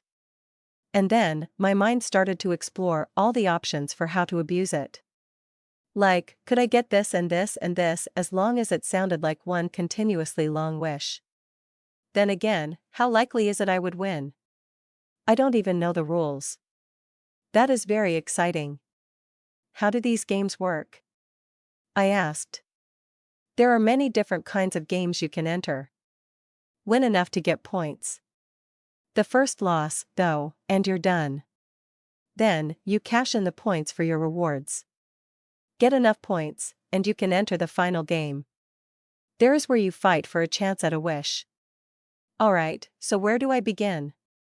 Wherever you like, he said, pointing to all the areas where games were being played. Some were kiosks or booths. Some were inside small buildings, while others were out in the open. Like a patch of ethereal grass where some kind of ball game was being played. Since I wasn't meant to be here this early, I'm guessing I'm outclassed by everyone here. It was interesting to learn that Driotis was a level 1 world. That certainly meant that the boat took people to a level 2 world. Or it is highly probable, at least. Oh, Ezekiel, one last thing. He said, using my name, which I never gave to him. If you hope to compete, I suggest you unlock that last soul art. You'll be at a major disadvantage otherwise. Okay, that's good to know, I replied, and he nodded before floating off somewhere. The guy had no legs, even though everyone else did. Maybe he's like a system administrator or something. Either way, I knew what I needed to do. Find someone who can help me unlock a soul art. Observe the games and learn the rules. Then, profit. Alana struck a magen that was not in the top 10, ruined, she struck him again, my honeymoon, she yelled. She played to her blessing in the best way she learned how. She rode along the ground on her steed, firing off ranged attacks, then closed the distance to utilize her ripple time skill. She moved during the 10 seconds as if it were 1 second and slashed her many blades as many times as possible. Redirection, holy slash, and dash helped tremendously to maximize the effectiveness of the slowed time. While being a S rank hunter, she was low S rank. Most of the powerful enemies were still above her regarding Astra and stats. However, her bought and paid for skill was essentially paid to win. It wasn't fair, and she didn't care. She moved about using dancing blades and summon horse, which, by the way, no one seemed to question what kind of animal that was. They just accepted it. Toby stepped up to the plate with his healing, even if the step was clumsy. There were just so many allies around him that he couldn't really miss. Zara even got lucky with a successful good omen on Toby to boost the healing power. When the cooldown period was over, she took a gamble and cast Omen again, but this time on the enemy city. When she heard the bell that tolls, she pumped a fist. Then collapsed at the sudden loss of Astra. She had never cursed something so big, and even her S-rank Astra level wasn't enough, so she took a massive hit to her health. Kaelin screamed and rushed to her. Seeing she was on the brink of death, she yelled for Orbi to heal her. The mage and they were fighting took the opportunity to dash in for a strike. The emerald spirit known as Emmy automatically intercepted the attack and then countered with several green glowing beams of energy. Orbi, the water spirit, used her special ability, Full Restoration, while Avriel, the dark spirit knight, caught the mageon in a gravity well. Between the increased gravity and the beams of energy, the mageon took enough damage that it tried to flee. Akoth, seeing the fleeing mageon, rocketed after him in a series of explosions that took out more than a dozen A-rank monsters in his path. Zara opened her eyes slowly and saw the floating city losing power in many sections and the shields failing. The walls even started to bleed, which shouldn't have been possible. The Lycaean ships got word on the defenses shutting down and turned their attention to destroying as much as possible. They targeted the mountains since they figured that was where an engine was large enough to power a city that eclipsed every known city on the Kojin side. Akoth returned soaked in blood and announced they should find a way up to the city, but the many explosions had the others shaking their heads in the negative. Then, a new explosion, much larger than all the others, was felt more than heard, and they all looked up. Sol battled with the Lycaean king while Hiram and Dave took on the summoner Mageon. Billows of black smoke rose from the floating city even as it started to fall out of the sky. Guys, Kaelin said. I think we should retreat before that thing falls on us. Akoth grumbled but reluctantly agreed. But who wants to go get her? He asked while pointing at the paladin pretending to be a berserker completely surrounded by dead bodies, blood, viscera, and strings of curses that put fear into her enemies. Everyone touched their nose, and Akoth grumbled again when he lost. Jackson had survived the city's destruction and the mountain's collapse by quick thinking and nimble acrobatics. Now, though, he was taking the fight to the monsters. Endless rounds were pumping out of the handheld Gatling gun, spraying various colored flaming rounds. After acquiring the skills Inferno Smite and Ghostly Arc Flames to accompany his Pyro Flames, he eventually gathered Chaos Flames, Holy Flames, and regular Arc Flames. The Holy and Chaos Flames were the hardest to obtain because they were monster and angel skills. Outside of the scrolls they had discovered inside the Monster King's Ring, it was thought impossible to gain those skills for the Kojin. Researching the scrolls that were not used, Jackson was able to see how they were made. The process was very different from how Kojin made skill scrolls since that required mastery over a skill and the willingness to lose Astra in making said skill. However, monster cores could be used to make monster skill scrolls. The success rate depended on the ranking of the monster core, which could cost the team a lot of money to buy or a lot of time hunting S-rank monsters. They chose to hunt monsters despite being very wealthy. Any gains to their Astra levels were worth pursuing, after all. Plus, they could target certain types of monsters to get the right skills. It took Jackson a few years to get the right combinations and more than a few hundred failures, but hard work paid off. As it turns out, summoning angles and killing them dropped a different kind of monster core, but all the same for Jackson's purposes. The fires were raging out of control due to so many different effects going off, and eventually, all the Lycaeans just stayed clear and let Jackson, who was laughing maniacally, do his thing. He even modified his armor's arms that rise off the back to wield additional blasters. The bodies he burned that day would create a permanent stench that no one could cleanse. Jackson was normally cheery, excitable, and sometimes abrasive in his mannerisms. At other times, though, he showed a terrifying and unhesitant aptitude for violence that bordered on psychotic. Farah loved him. Hiram was heavily wounded and running on fumes. He had engaged the number 2 Tokiki and fought to a standstill. He wouldn't be sure of the final outcome if the Mageon hadn't retreated. The number 3 Tokiki had already defeated 2 Lycaean S-rankers but was finally struck down by a third. Upon seeing the heads of his people on spikes, Dave went into a rage, despite having been cast out of his tribe.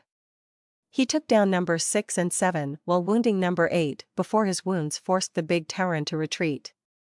Other Lycanthrope rankers, including their sages, finished the job of defeating numbers 8 and 9, along with many other regular mages nearby. Only the number 4 Tokiki evaded combat, except for killing Zeke. None of Zeke's team knew yet, but Hiroshima and Dave saw what went down and vowed to get revenge. So, the two retreated long enough to heal and replenish their astra. They were confident they could take Ryzen head-on, but as the fight progressed, it became increasingly clearer that Ryzen wasn't a normal Tokiki. For one, he was far more powerful than those above him. But it was his intelligence that made him a deadly threat. When Sol appeared, they thought all was lost until an explosion took down a wall nearby, and the Lycaon king stormed in, seething and foaming at the mouth. With renewed confidence, the battle continued even as the city began to fall out of the sky. I felt like I was on the set of a Star Trek film. There were many different types of aliens, but some were so vastly strange that I thought they broke the laws of physics. Then again, here we were, so maybe the so-called laws might just be mere guidelines. Finding someone helpful was not easy. Most just wanted to focus on their game and told me to buzz off. So, I decided to observe the games first and do some people watching. After an hour of watching a few games, I quickly realized that, yes, I need that soul art unlocked. I was currently watching a dice game and learning the rules when it was revealed that each player would manipulate the dice through all 3 soul arts at numerous phases or stages, etc. It was a contest of soul powers more than luck. They would bet points on totals, roll, and then utilize their powers. The mind soul art has 3 states. The first state, sight, was crucial to viewing your opponent's manipulations to counter them. All I could see was a struggle and eyes darting about at unseen things. I thought aura powers would be much easier, but realized I couldn't feel anyone's aura. Focusing on my own aura verified was non-existent. Okay, so no physical body, no aura, thus no astra. Is that why I can't utilize my skills or feel connected to most of my blessings? Yo, a human-looking ghost approached me. You human? He asked. He sounded like a gruff old pirate. I am. Are you from Earth? Indeed, I am. So, did Earth finally join the contest? By contest, I think he means whatever the system is, and whatever these world rankings are. If by contest you mean the system or world voice that ranks worlds by levels, then I don't think so. How are you involved? I asked in return. Got sucked through a portal and landed in a steampunk-like world. Luckily, it was a level 1 world, and I became a blessing user. Even got me a sage blessing, if you can believe it. What level world did you, get to before coming here? I asked. 3, he answered. You? I'm still on my first. I also got sucked through a portal. Wow, that is nutty. Say, your first world wasn't all fish people, was it?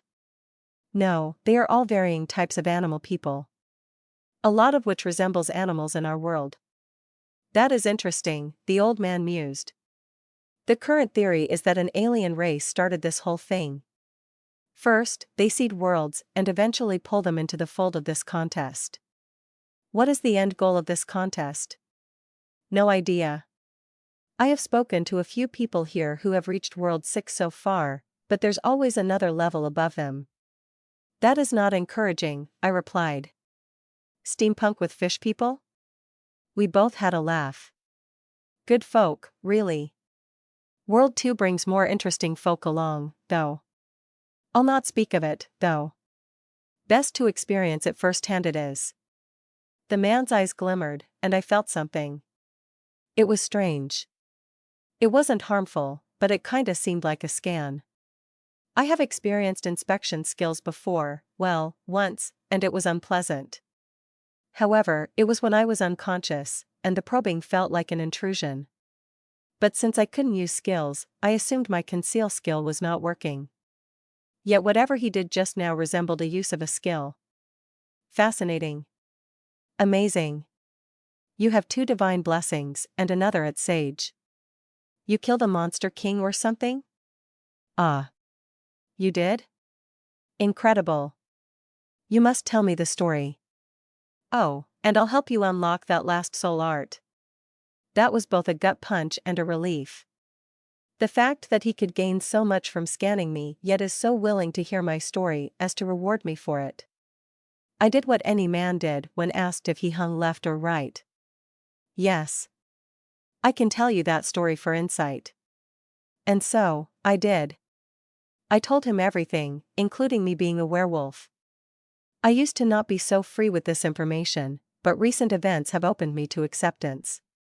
Wow, what time period did you come from? I left when it was the year 2052. Why? When do you leave? The year of our Lord, 1718, or thou they say. But really? 2052? I can't imagine that. Wait, how old are you? I asked. Blessing slows the aging down, especially when you reach soul rank 1. I am soul rank 13. Then, there is the difference between each world's calendars. But if I had to guess, I'd say around 150. That doesn't match up with the timeline of Earth.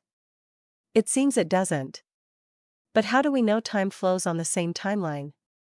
He had a good point. I already figured out the laws of physics as we knew it was not set in stone. What if I'm not just in a different world out in the cosmos, but in a different reality? The speed of light might not be the same here as it was there. Would that mean the aliens that created this whole thing are multiversal? Or is it merely space and time not flowing on a linear scale like we thought? Maybe they can travel outside the preconcerted limitations. It is possible, I suppose. I thought about it some more.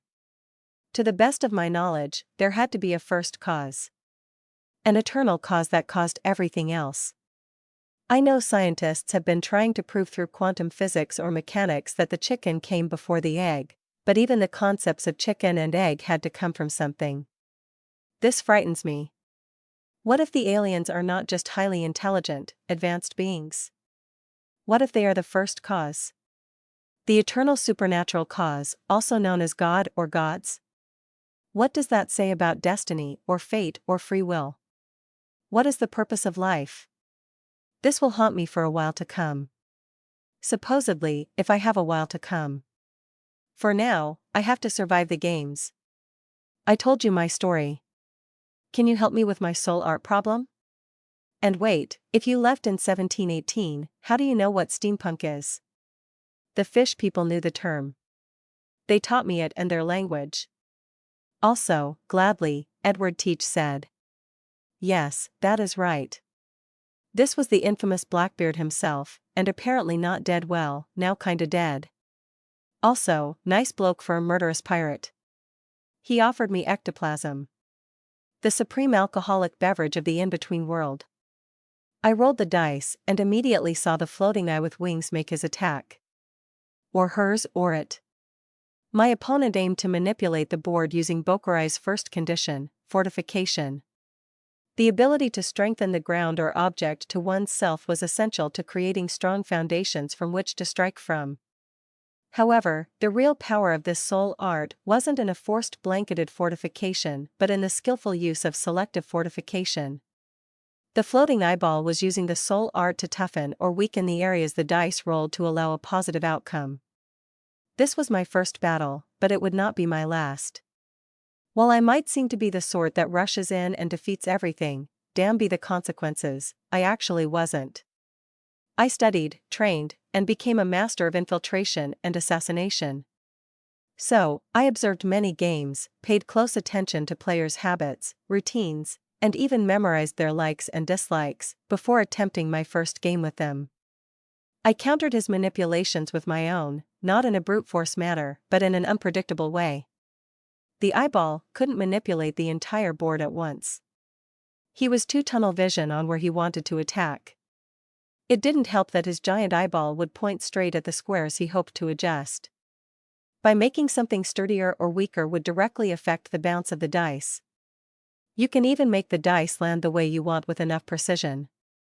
However, it never occurred to the strange creatures that fortification could be used on more than the board. I used it on the air itself. Between alternating the air currents and the board bounces in places he wasn't concentrating on, I pulled off the victory with a roll of 20. You cheated. The eye screeched mentally since it had no mouth, but then its ghostly form evaporated and reappeared at the token cash out. It could pick its prize and then move on to wherever. My token total rose, and I sighed. This would be harder than I imagined, but I'm still here, so that counts for something.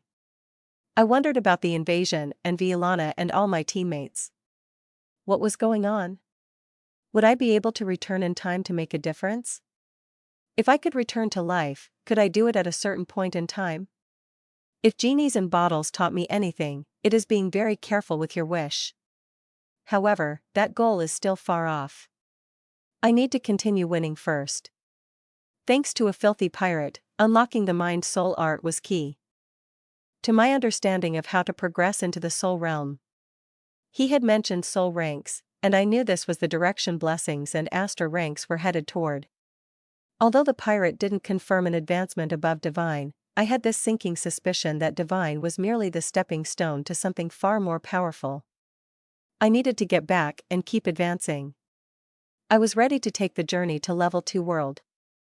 I glanced at the token in my hand, and I saw the number of points I earned get added to my total. Currently, I have 200 points. I can wager all or some of it. Just depends on how quickly I want to earn or possibly lose. I needed 100,000 points to earn a spot in the final game. While everyone that arrives here starts with 100 points, there were higher stakes games to strive for. For now, I was stuck at the lower games. Unlocking the mind-soul art also granted me access to some additional skills. Some games blocked the use of skills, but others allowed them. The next game was one such game, and I was going all in. Ever play poker with superpowers? Neither have I until now. Having a tier 5 conceal skill was okay, but a T8 mask aura was better. The problem, though, is that my skills are woefully weak compared to everyone else. I was literally the weakest person here in terms of Aster power. However, I do have a way of the Aster ability through a divine blessing of Aster King.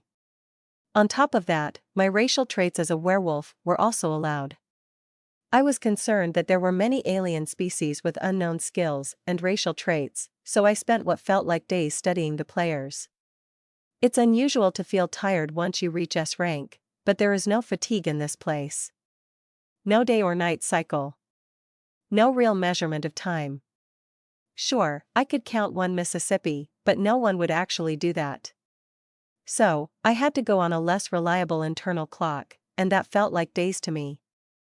Gambling with skills is definitely different, but it isn't completely unfamiliar.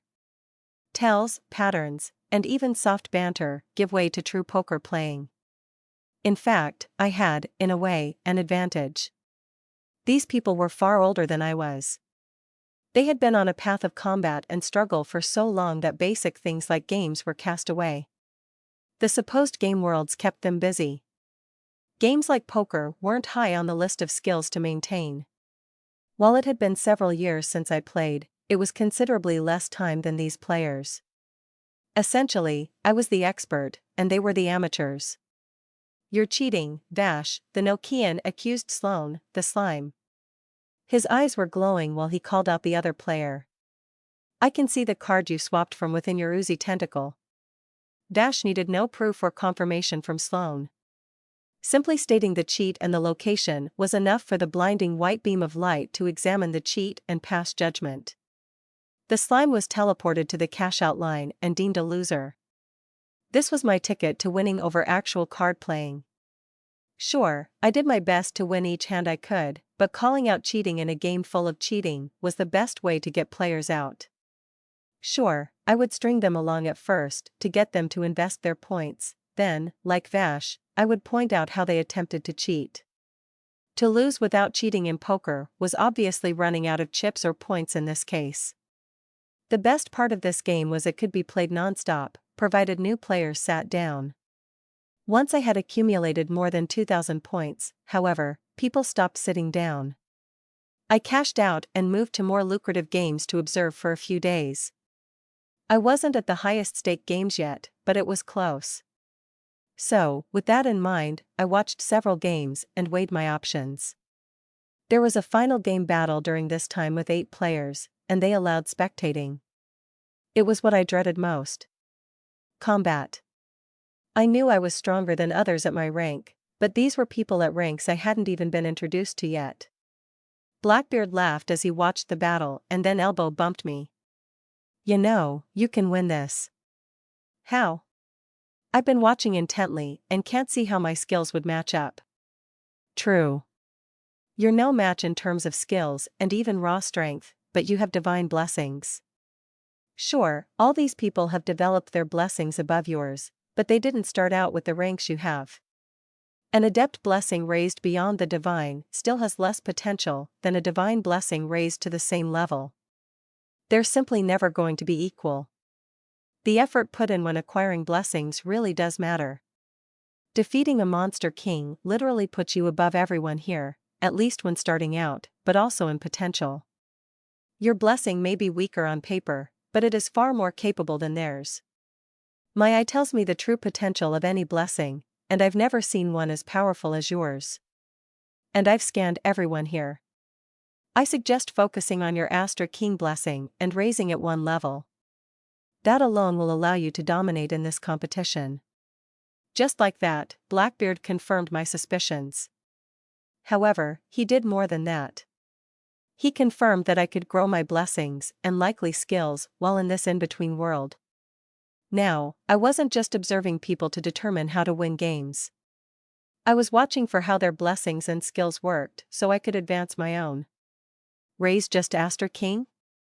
Nah, I'll raise all of them. Until now, I was only thinking of how to win, revive, and get back to saving my friends and Violana's people. I hadn't stopped to think that even if I revived with a new soul art activated, that Ryzen would still be able to kill me easily. Plus, there were others above him and even a new monster king. This new monster king also wouldn't be in a weakened, compromised state. She, or it would be at the height of their power. I needed to become stronger than anything a first-level world could offer, and this unexpected entry into the soul games was my real ticket. Here, I was surrounded by high-level beings, and it would be remiss of me not to gain from their struggles. I watched, studied, took notes, and questioned others willing to open up, usually by spending points on ectoplasm to loosen tongues.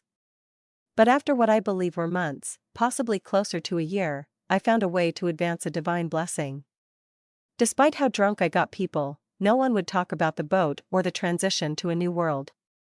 They all insisted that I needed to experience that for myself. It didn't matter that most of them thought I'd never revive, they still refused to discuss it. Soul ranks were, in fact, the next step in blessing evolution. However, to rise to soul rank was to first understand that it had nothing to do with raising one's astral level. Technically, I could have done it at E rank if I had the understanding and the trauma.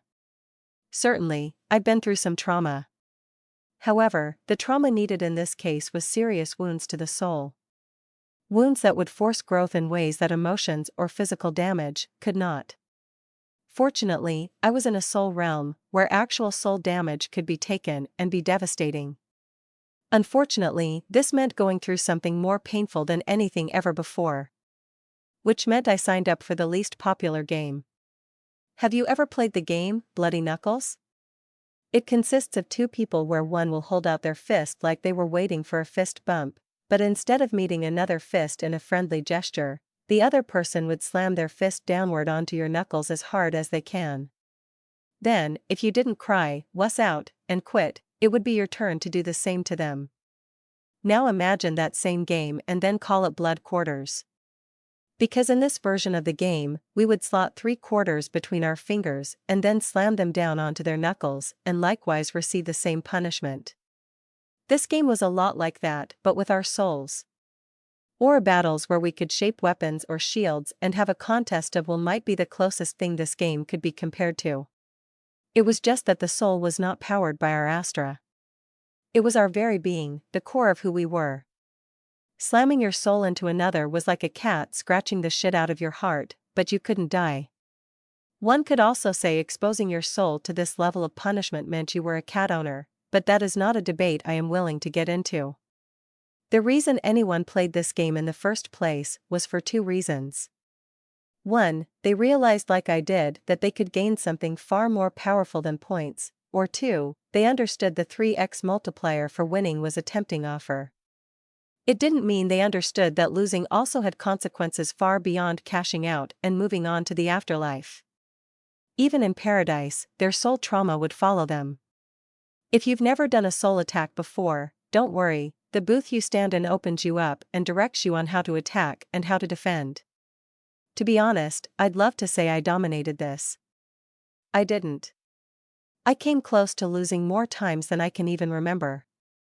Each round felt like an eternity, and when I thought I had lost all hope when despair overtook me, I felt a new pain far worse. Even the concepts of hope and despair vanished as scars formed on my soul. I started to give up when the tiniest ray of light broke through the darkness. It was a voice. I wish it was an angelic voice from up high, but instead, it was a snarky asshole voice that I didn't even know I missed until now. "Harry!" I mentally or verbally shouted. I had no idea what was happening, but I remembered that voice. "Hold on. Power through. You got this, Zeke," he shouted back at me. "I know your pain. I feel it the exact same as you do. I will do my best to take on that pain for you. Just hold on and attack one more time." Now, that was odd. Usually, Harry says he'll dampen my senses or emotions to bring me back to reason. Now, though, he's saying he'll take my pain? Or at least a part of it. I did what he asked, focused my very being, and struck with everything I had left. I won, but at what cost? Granted, the rewards were a buttload of points, and I advanced my blessings, but the person I beat lost far more than death. They were broken on a level that might never be healed. I did that to them.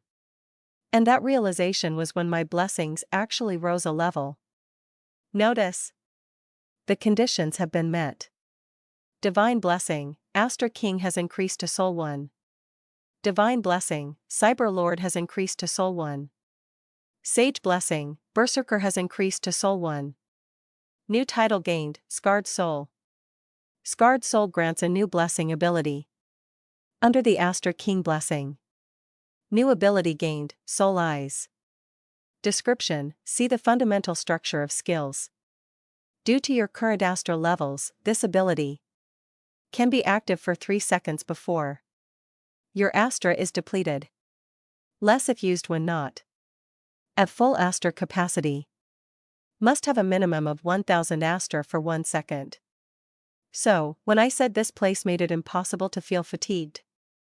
Like I never had a need to sleep, take a nap, or even sit down and enjoy a ghostly snack, although I did do that, but the point stands, this place or this state of being wasn't entirely a physical or mental one. Yet after I went through that kind of upgrade, I passed out hard. Waking up days later wasn't on my agenda, but netting 70,000 points was nice to see on my token coin. Now, just 30,000 more to go, although I think I'll keep the next few games PG-13. You're awake. Good. Have a drink, Blackbeard said while passing me the blue glowing bottle. Ectoplasm was an interesting drink, for sure. It had the effects of alcohol, but also empowered these spiritual forms. Makes me wonder what kind of afterlife awaits those who don't get to go back to the previous reality, since we can continue progressing our souls, blessings, and skills even here in this in-between state. So, what will you do next? Something easy, like pin the tail on the phantom Equus africanus asinus. Blackbeard began to stroke his beard as he tried to puzzle that out. Ass? Then he laughed. Ah, good one. Truthfully, though, I'm thinking of entering the Sedekai. Are you mad? No one wins that game aside from the witch. She's up to 7 million points already. Which is why I want to challenge her. Why does she continue to play if 100,000 is needed to enter the final match? If you lose the final match, you still get half your points to spend.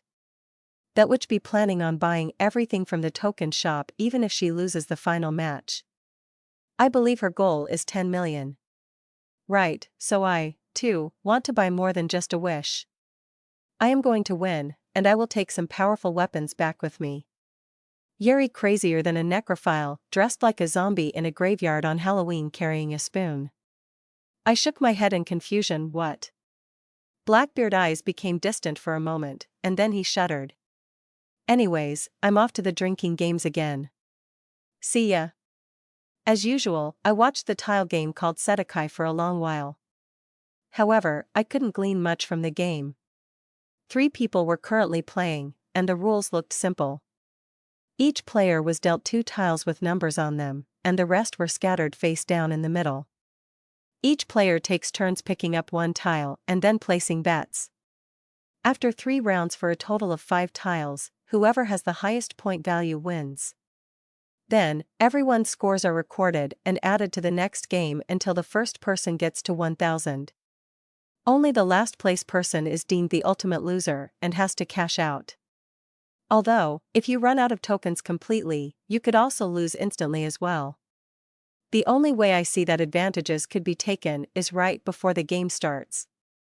It appears you're allowed to use spells or skills before the hand is dealt. Afterward, all traits, spells, skills, and soul powers are disabled or, more precisely, their activation is disabled. Any ongoing effects will still continue. So, whatever the witch is using allows her to win most hands. The witch was not a real witch that I know of. She didn't wear a black dress, have a pointy hat, or even a crooked nose. Hell, she wasn't even human. People called her the witch because her ethereal form was wider than normal, and she gave off a chilly aura that turned the air cold. In this place, we didn't normally feel cold or hot sensations, so when suddenly feeling cold only around her, she gained a name. I wanted to use Way of the Astra's Supreme Astra Detection or even Aura Sense before entering the game, but the zone outside the game blocked our abilities. Going into this game essentially blind was risky, which is dangerous enough, but knowing at least one of the players has never lost is daunting. The longer someone wins in this game, the odds begin to shift. Currently, it was 100 to 1, and if I bet everything, I could take everything she has. I bet that's what everyone thinks before challenging her. Shaking my head and cracking my knuckles, I took one last breath and stepped up to the table as the final game ended, and new players were free to play. This time around, there were 4 of us, including the witch. Everyone started casting their skills, but I only needed a few. I activated Thought Acceleration, Conceal, Mask Aura, Dual Mind, Aura Sense, and my Way of the Astra ability. I could now see energies flowing around each person, but couldn't see what effects were being applied. At least, not yet. The dealer dealt the tiles, and I peeked at my 2. An 8 and a 4 were slightly low, considering the values increased to 20. I had the betting token first, so it was my bid to begin. Considering my 2 low values, I threw in the minimum of 10 tokens via a digital counter built into the table, showing our total point value and how much we'd like to bid or raise. You could also fold, but that meant you couldn't draw more tiles and increase your overall total. Luckily, they restricted max bidding until the final round of draws. Each round of draws had a max bid amount and that increased each round. The current max bid was 1,000, with the next 2 rounds being 10,000 and all in as options. After all bids were in, it was my turn to draw the first tile, and as my hand hovered over a tile, I saw 2 things. The first was a thin strand of energy connecting my hand to the tile, and it was green. The second thing I noticed was when moving my hand over another tile, it turned red. I was seeing this with my soul eyes, and not Astra Sense or Aura Sense. I focused on the thread and saw it travel through my arm and to my soul within my chest.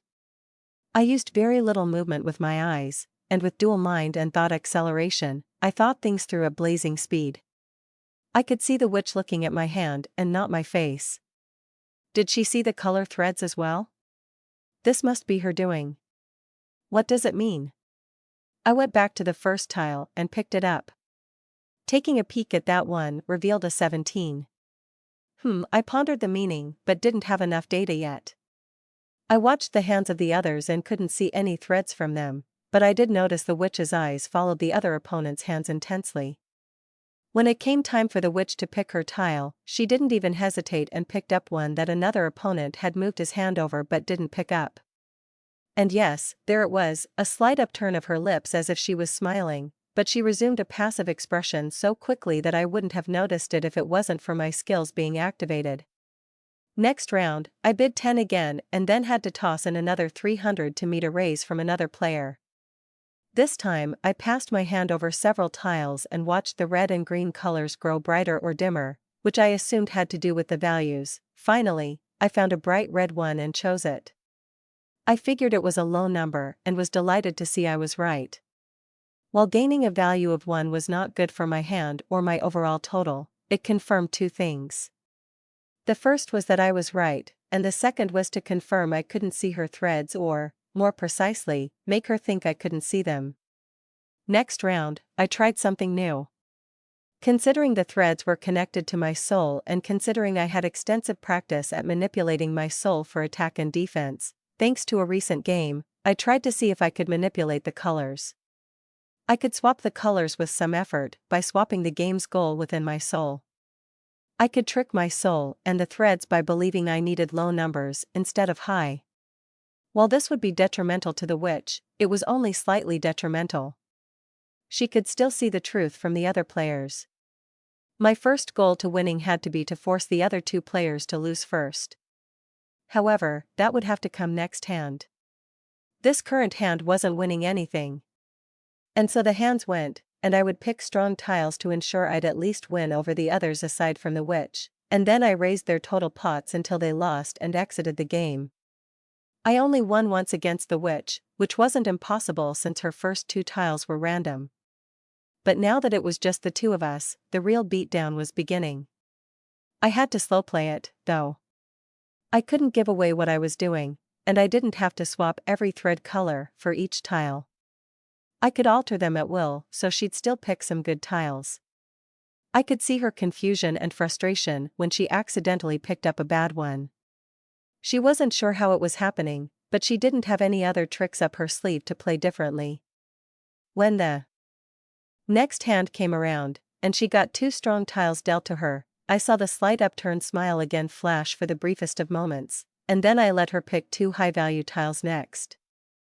I, too, had a strong opening hand at 18 and 15. So, it was time to set the bait. I picked up 2 high-value tiles the next 2 rounds, while making her think I got very low values. However, I did max bid each round to make it look like I was bluffing. Then on the final round, I swapped a few colors as I began to hover over them. I couldn't just swap them all, nor did I want her to pick a low number. I needed her to believe she picked the highest value but have it only be decently high. She knew I was manipulating things if I had swapped a 1 for bright green. So, instead, I had her choose what felt to be around a 13, while I picked up the 20 but made it look like a 1. All in, I told her while punching in all 82,000 tokens. She smiled, and I felt the air chill even more. With the odds the way they are, both of us can lose everything. Do you think I'd accept that? She said in a bewitching, icy tone. Frost breath heavy in the air. I shrugged. You have a reputation of never losing. But this one time, I'm betting you'll lose, I said honestly, but I hoped it came across as false bravado due to bluffing. She pressed her button for all in as well and showed her hand. 11, 13, 15, 17, and 19 for a total of 75.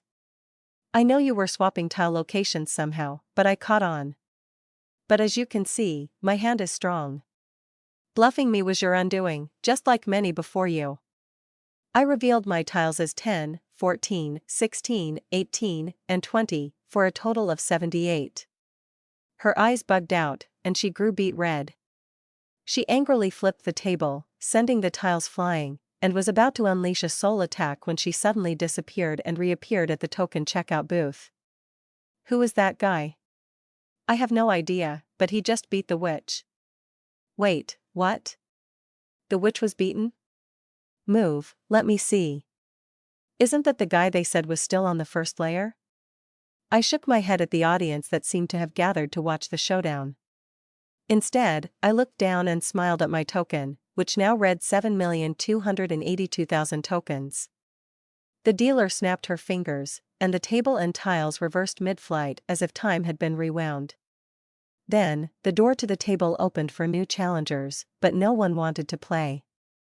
I shrugged and cashed out. I didn't care to grind to 10 million just in case I lost the final match. I had no plans of losing.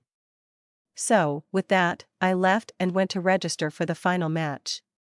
There was a week before the final match, and in that time I found out a few key facts. The final match wasn't always an arena battle. The type of game changed each time, and the past several had been quite different. The last one was an arena-style battle. However, the one before that was a castle defense where the contestants had 5 days to build defenses for their castle to withstand an endless siege of monsters. Only the castle defenses could participate in the battle without personal skills or attacks. But that didn't mean you couldn't use skills at all. You had all the tools available to you during the preparation phase. I spent the week gathering information, drinking, gossiping, and training. It seemed like a lot to do, but when you didn't need to sleep, occupying one's time with task after task kept people sane. I even trained in the testing dummy area to raise my skills and traits. I was already S+ when I ended up here, dead, but raising my Aster past 3000 wasn't easy, but it was doable. Especially now that my blessings were all at the Soul 1 rank. Steadily over the week, I rose my Aster levels to 3,875. Okay, I admit, you're not half bad now, Harry said mentally. Not half bad?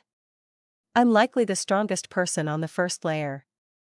You used to refer it to the first world.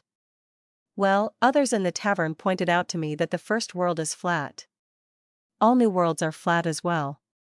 Hence why everyone calls them layers now, so I figured I should just get my lingo up to date. Makes sense. Too bad you'll likely lose and never see them again. You're such a downer, Harry. Turn that frown upside down. Bleck, oh God, I think I threw up in my mouth a little. You don't have a never mind. Let's check in for the final match. I'm just eager to see what match style it will be. Stepping up to the entrance, I removed my token, placed it on the scanner, and watched 100,000 points be deducted before a green light on the gate lit up. The door slid open, and when I walked into the darkness, I was struck by intense light a moment later. I was so taken aback by the magnitude of the racetrack that I hadn't even noticed I was back in my flesh and blood body. Harry whistled aloud and then sprung out of my prosthetic arm using his little floating body. I'm back, baby, he shouted and then did a few loop-de-loops. The track had brown dirt, potholes, obstacles, traps, and even turrets of differing types of guns. It was also easily half a football field wide and spanned outward as far as the eye could see. I looked to my right and left and found more than a few dozen people staring at the same course. I guess we're racing. That's good for us, Harry replied. Depends. If we can use skills and such, things could get nasty. Suddenly a screen popped up in front of all of us individually. The screen was similar to the ones I see with my Cyberlord blessing, but with different colors. As I read over the rules several times, it became clear that this would not be easy. We're being given a garage full of parts. We have 7 days to build our vehicle, and then we race. First place prize gets their wish, and the rest get a percentage of the total tokens waged in order of rank and who actually crosses the finish line. All uses of powers were allowed. After clicking the accept button, Harry and I were teleported to our garage. What is all this junk? Harry was exasperated. At least the garage is well equipped with tools and space to work. Ooh, a fridge and a kitchen, too.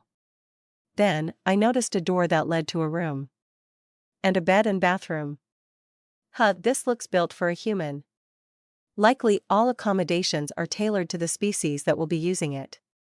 That's nice, at least. Well, I don't need food or sleep for a long while, so let's catalog our supplies and draw up some plans. So, we got to work, and after several hours of separating the large amount of parts thrown into a large pile, I suddenly heard Harry squeal like a little girl. "What is it?" I asked him. "Look. This is a Podracer Titan 2150 rocket engine." "No way, why would there be parts for a Podracer?" "Well, take a look around. There are many parts here, but everything is recognizable as being from Earth or Earth's science fiction. These parts are likely taken from your memory. You know what that means, right? Other species will have other parts, and we may not be standing on equal grounds?" Bingo! Although, Earth does have a lot of science fiction things, and if I'm not mistaken, that looks like a shield generator from Star Trek, and that looks like a mini rail gun. Cool, cool. "Hey, look, a slingshot," I replied while pulling the sling back to test its pull. Ugh, why do I even bother? When the floating city started to fall out of the sky, Dave and Hiroshim had to retreat due to their injuries. Hiroshim, however, got the minimum amount of healing to rush back out and back up to the slowly drifting downward monster city. He had to get Zeke's body, it was the least he could do. He used every ounce of his strength and aura manipulation to leap nearly 200 feet into the air to grab onto a flying monster, and then yanked on the beast to get it to fly where he wanted it to, while nearly dodging incoming shots from both the failing city and the fleet of Lycaons behind him. Hiroshim shoved a blade into the back of the monster before leaping off and onto the bleeding and crumbling wall that was angled downward. Using the Bokurai's first condition, fortification, soul art, he anchored himself for each footstep and carefully made his way to where he'd last seen Zeke's body.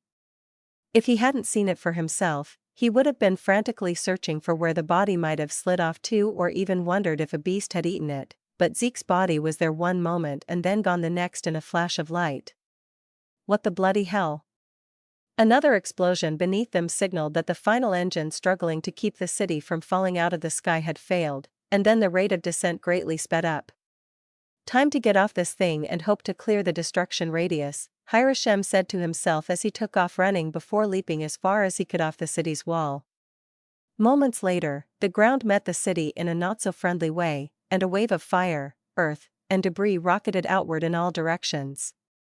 The Lycaons would spend much time in the near future searching for survivors, killing any remaining enemies, and putting out fires. However, the fight wasn't over. The remaining Tokiki were numbers 1, 2, and 4, and while retreat was an option since they could open gates or even fly themselves, Sol, the number 1 who had killed the monster king and would soon crown himself the successor, had ordered them to finish off their enemies first. Sol had fought the Lycaon king and suffered many injuries, but eventually won by knocking him out. He would take him back as a hostage, to be experimented on. The battle with the remaining Lycaon S rankers and several hundred A rankers was being played out amidst the remains of both cities. Sol grinned at the destruction. Defeating the Torrents was laughably easy compared to this, and while he was sad that they wouldn't be able to continue the tour of destruction just yet, they would be back soon enough. After all, a second floating city was already built in the forest's heart. For now, he would take pleasure in a hard-fought victory. "I sense about 9 powerful opponents left," Braithen, the number 2, stated as he sided up next to Sol. Ryzen also approached and responded. "There is one that will be difficult to defeat." "Yes, the one I fought to a standstill, the old ratkin. His soul arts were growing stronger the longer we fought. I think he's gaining complete mastery over them," Braithen responded. "Then you will be the one to finish him this time. Ryzen, you finish the others." 4 days into building our Podracer gunship, things were going rather smoothly. Between the cybernetic tools built into my arm and the tools in the garage, plus Harry's expertise and nano capabilities, we were handling the tough things rather well, considering we were building things that technically didn't exist in my world. Growling, Harry groaned. "We are not naming the ship USS Colonoscopy." "Why not? That railgun will be going up somewhere dark and nasty. I propose we call it the Devastator." "Ugh, that's cheesy. How about USS I'm not as think as you drunk I am. Harry made a facepalm sound. First of all, we're not using anything with USS in the name. Hand me that spanner, please, I said while lying on my back to tighten a bolt from under the craft. It was currently running and hovering, so progress was being made in the right direction. Soon, we'd be doing test runs and tuning. The vehicle was slightly larger than a typical pod racer due to the armor, weapons, and shield generator. However, it wasn't the size of an actual spaceship either. Essentially, it was about the size of a tank with pod racer engines, powered by a fusion arc reactor. Alright, Harry, let's take her for a test drive. Over the course of a week, Harry and I had been so busy building, tuning, and readjusting the Lycan mobile that I had forgotten that I had my real body back. One benefit of being alive, so to speak, was that I could summon Farah, my adorable, sarcastic killing bundle of scales, claws, and teeth. The giant cat-like lizard monster rose out of my shadow and then pounced on me. Being as large as the pod tank and just as heavy, she would have easily crushed me if I wasn't as strong and durable as I was. You gross, Farah. Your tongue is as coarse as heavy grit sandpaper. Cut it out, I told her while chuckling lightheartedly. I miss you too. You were supposed to summon me days ago. I'm hungry, feed me, she replied with a growl. I went and grilled some steaks I found in the fridge. All the food in this garage was from Earth, which pleased me greatly. While I had been able to replicate many Earth foods on Driotis, the ingredients weren't exactly the same, which often resulted in a slightly different taste than back home. It wasn't all bad, though. Some of the ingredients were superior and actually enhanced the dish. Regardless, it was good to have something familiar that reminded me of home. Well, my home before my new home. I miss Violana. Okay, we're finally ready, Harry said as he exited the vehicle through the window. The navigation system and weapons control are fully tuned. I will handle the weapons while you drive, but I can take full control if necessary. Perfect. Well, it is about time. Let's take it to the course and wait for this shindig to start. Farah finished her food and sank back into my shadow. We drove to the course, and as soon as we pulled up to the starting line, a mist overtook us, and suddenly, we were on the real track with dozens of other vehicles waiting. The pilots were standing around talking with each other while also sizing up their competitors. So, I shouldn't have expected the beings from higher layers to be much better. By comparison, we had the only levitating craft with futuristic weapons. This might have been easier than I thought, but I still needed to keep my guard up. Magic, skills, and soul arts were still allowed, which could compensate for the lack of technology. About 2 hours later, everyone received a notification screen which said, "Start your engines. 1 minute until the race begins." 0:59. I hopped into the Lycan mobile through the window, then rolled the bulletproof window up, started the engine, and then felt the vehicle rise off the ground. Double-checking that the systems were all green, I checked with Harry for his ready status. Ready and good to go, Harry said excitedly. 10, 9, 8, 7, 6, 5, 4, 3, 2, 1. The red line in front of us turned green, and then chaos erupted. Braithen's powerful golden body was marred by dozens of wounds that made his skin a myriad of dazzling colors, as if he was made of stained glass. Even hunched over with exhaustion, he still stood nearly 9 feet tall. Unlike most of his kind, he only had 2 arms and legs, but like his kind, he was as alien and monstrous looking as the rest. His face had 2 mouths filled with sharp dagger-like teeth, and he sported one eye with no nose. He was heavily muscled, but also incredibly fast. What made Braithen number 2 was not because he could conjure golden constructs, but because he could instantly react to any attack within a sphere around his body. So, to be wounded as much as he was a testament to how strong the hundreds of Lycaeans he just did battle with were. While he won, he wasn't unscathed. More than 200 A-rank Lycaeans lay at his feet, along with 5 S-rankers. Hirashem also sported many wounds and was equally exhausted, stood before Braithen with the last 2 S-rankers of the Lycaean army by his side. Dave was on his back out of the fight but still alive. Telvern lay nearby, bent over a broken rock, unknown if he were dead or alive. Dialana was still on her feet but being healed by Toby on the back line. Kaelin and Zara were both unconscious, but also safe in a tent on the back line as well. Akoth and Jackson were a little worse for wear but still able to fight, and both joined Hirashim. Jackson checked on Telvern and sighed in relief before checking on Dave. With a slightly worried face, he spoke into the comms and got confirmation from Toby that he'd be on his way soon. Siding up next to Akoth and Hirashim, he asked, "One Tokiki did all this?"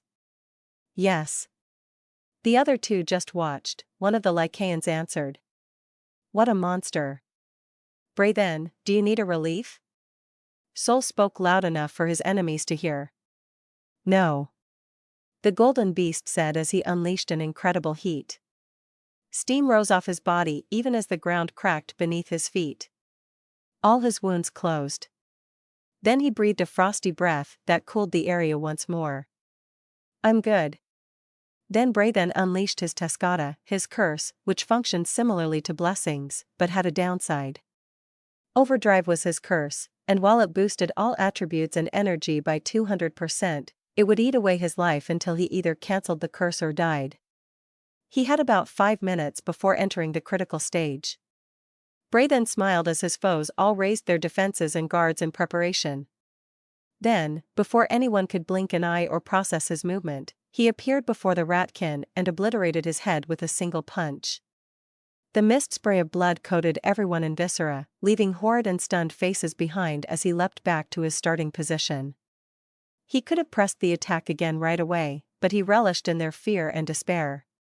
He gave them a moment to process before taking his ready stance to do it again, but right as he was about to land another blow to the foxkin's face, a hand caught his fist faster than the blinding light could finish traveling to his eyes. Someone suddenly appeared out of the sudden flash of light and caught his fist as if he were a mere kid punching an adult. My senses were now greatly enhanced, and with the skills, the terrain and battlefield of a racetrack became clear. I grinned and shifted gears to drift around a bend, dodging a laser blast from a turret on the wall and a net shot from the second-place vehicle in front of me. Harry aimed for a manic laugh but sounded like a cat screeching as he locked in on the enemy and fired a round from the railgun. I imbued chaos flames and meteor strike into the massive round, and when it struck the wheelbase, it erupted in a spectacular green explosion that sent flaming shards all over the track. We passed over several, but since it was my magic, it was harmless to us. The bulk of the second-place vehicle was hurtled to the side in a flaming wreckage that took out 2 other vehicles looking to overtake me on the turn. We swung wide on purpose to avoid the brunt of the explosion and drifted around it and into second. I felt pressure brought down upon us and realized it was attempting to ground us. We built wheels that could extend should the pod engine be destroyed, but it would slow us down considerably. Instead, I pushed out with my aura and could barely hold back the crushing force. I needed a diversion. Being an aura attack, I could pinpoint the source and check the cameras to see a large train-like vehicle blowing thick plumes of billowing black smoke out the back. It had a lot of armor in the front with a large snowplow wedge similar to a bucker. Buckers are made for trains, and this one was just as large. The wedge also had pockmarks, showcasing how durable it was.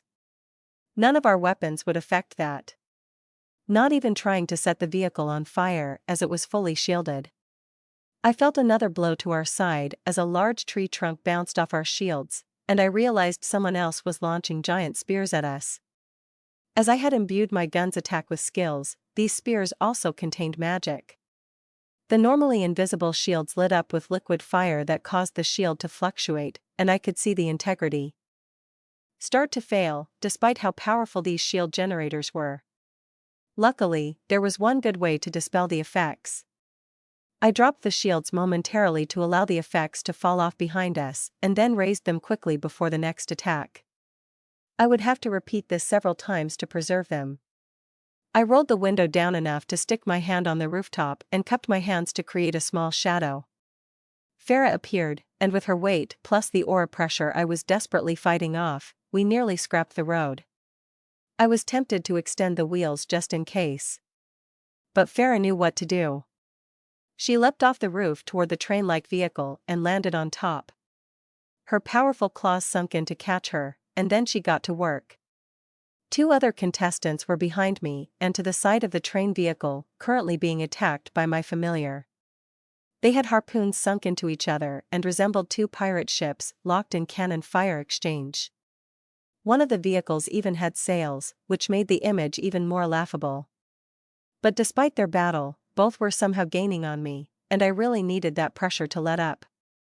It was dragging us down, which thus slowed our forward movement. When Farah was summoned, she had her own powers and skills, however, I could apply my skills to her. When she was inside my shadow, I gained enhanced durability and regeneration. But on the outside, through our link as master and bond, I could empower her with my skills. I sent Raged Fist T8R2, Tier 8 Rank 2, Sonic Speed T8R3, Winter's Grasp T5R3, Barrier T9R2, Acceleration T9R4, Momentum Change T9R3, Burst Step T9R5, Lifesteal T9R5, Momentum Strike T8R1, and finally Blood Raven Swarm T7R3. Most of my skills can only be activated once, but a few, like Acceleration, could be applied to any targeted ally as long as I can touch them or have a familiar bond linked to them.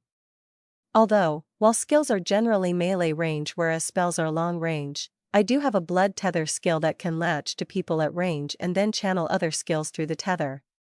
While the skills I empowered Farah with didn't activate all at once, it allowed her to utilize them whenever she needed them. The cost was my Astra, not hers, and I gave her some of my most powerful skills, which meant the cost would be great. I have an Astra power level of 3,875, which puts me well into the S+ category. In fact, now that I know soul ranks exist, I'm willing to bet that the next layers gives new categories of rankings. Or maybe they redefine the current ranking system, and I might be back down to F rank on the next layer. Only one way to find out. Farah activated Raged Fist and Winter's Grasp as she tore through the metal until she met a barrier. I also have a barrier skill, so I knew what she had encountered wouldn't be easy to break. I mean, it's always been easy to break for me, but these were people from higher layers, so it was a simple deduction. Worse than I feared, though, was the barrier she encountered attacked her back. She instantly caught on fire with blue flames that sparked and disrupted her nervous system. So, I transferred the Stone Skin T9R5 to her, and she regained the ability to move as she shrugged off the attack. I used Heal Familiar T5R4 on her as well. Eventually, she tore past the barrier skill, and when her claws broke through the layers of armor, she struck flesh. The otherworldly species was a worm-like creature that built the train-like vehicle around themselves like armor. The black smoke was from an engine that aided their speed, but most of their speed was from the creature itself moving along the ground.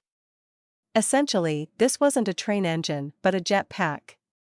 As Farah tore into the creature, she activated the Blood Raven Swarm, which converted the blood droplets into bats that swarmed other vehicles behind them. They created great masking of vision but also damaged anything they touched. I looked forward to the first-place guy piloting a craft resembling a speedboat. This speedboat had 3 touching points with wind tunnels, but had energy like wheels. I couldn't make out any weapon systems. Instead, it seemed to be built purely for speed and aerodynamics. But I could make out a faint hint of an energy shield. I could tell whether it was something like the barrier skill or spell or something like the shield generator. Mine is invisible, but that craft was moving so fast that the distortions in its wake caused the slight shielding effect to become visible, albeit slightly. I might not have seen it if I wasn't in my full werewolf form. I paid too much attention to what's behind me, I told Harry. I need to find a way to close the gap and overtake that land boat. I'm in complete agreement, Harry said as he unleashed a spray at the 2 pirate-like vessels behind us. Then I drifted around another corner, which allowed Harry to activate the flamethrower weapon to ignite the oil that washed over the 2 crafts. I knew my skill, Blood Tether T6R2, had a roughly 20-foot range, which meant I needed to close the distance by another 40 feet before latching onto the lead vessel. Farah's actions finally relieved us of the aura pressure, but she took a shot from somewhere and had to be recalled to my shadow before dying. I punched a few buttons, and flaps readjusted for a downward draft. Then I punched the nos, and we shot forward rapidly. One moment, we were gaining distance, and the next, my shields failed, and the roof was peeled back like a banana. Some kind of invisible blade struck us with enough force to remove our most powerful gun and expose me to the outside. Shit! I screamed, followed by Harry repeating my panic cry as system warnings were blaring.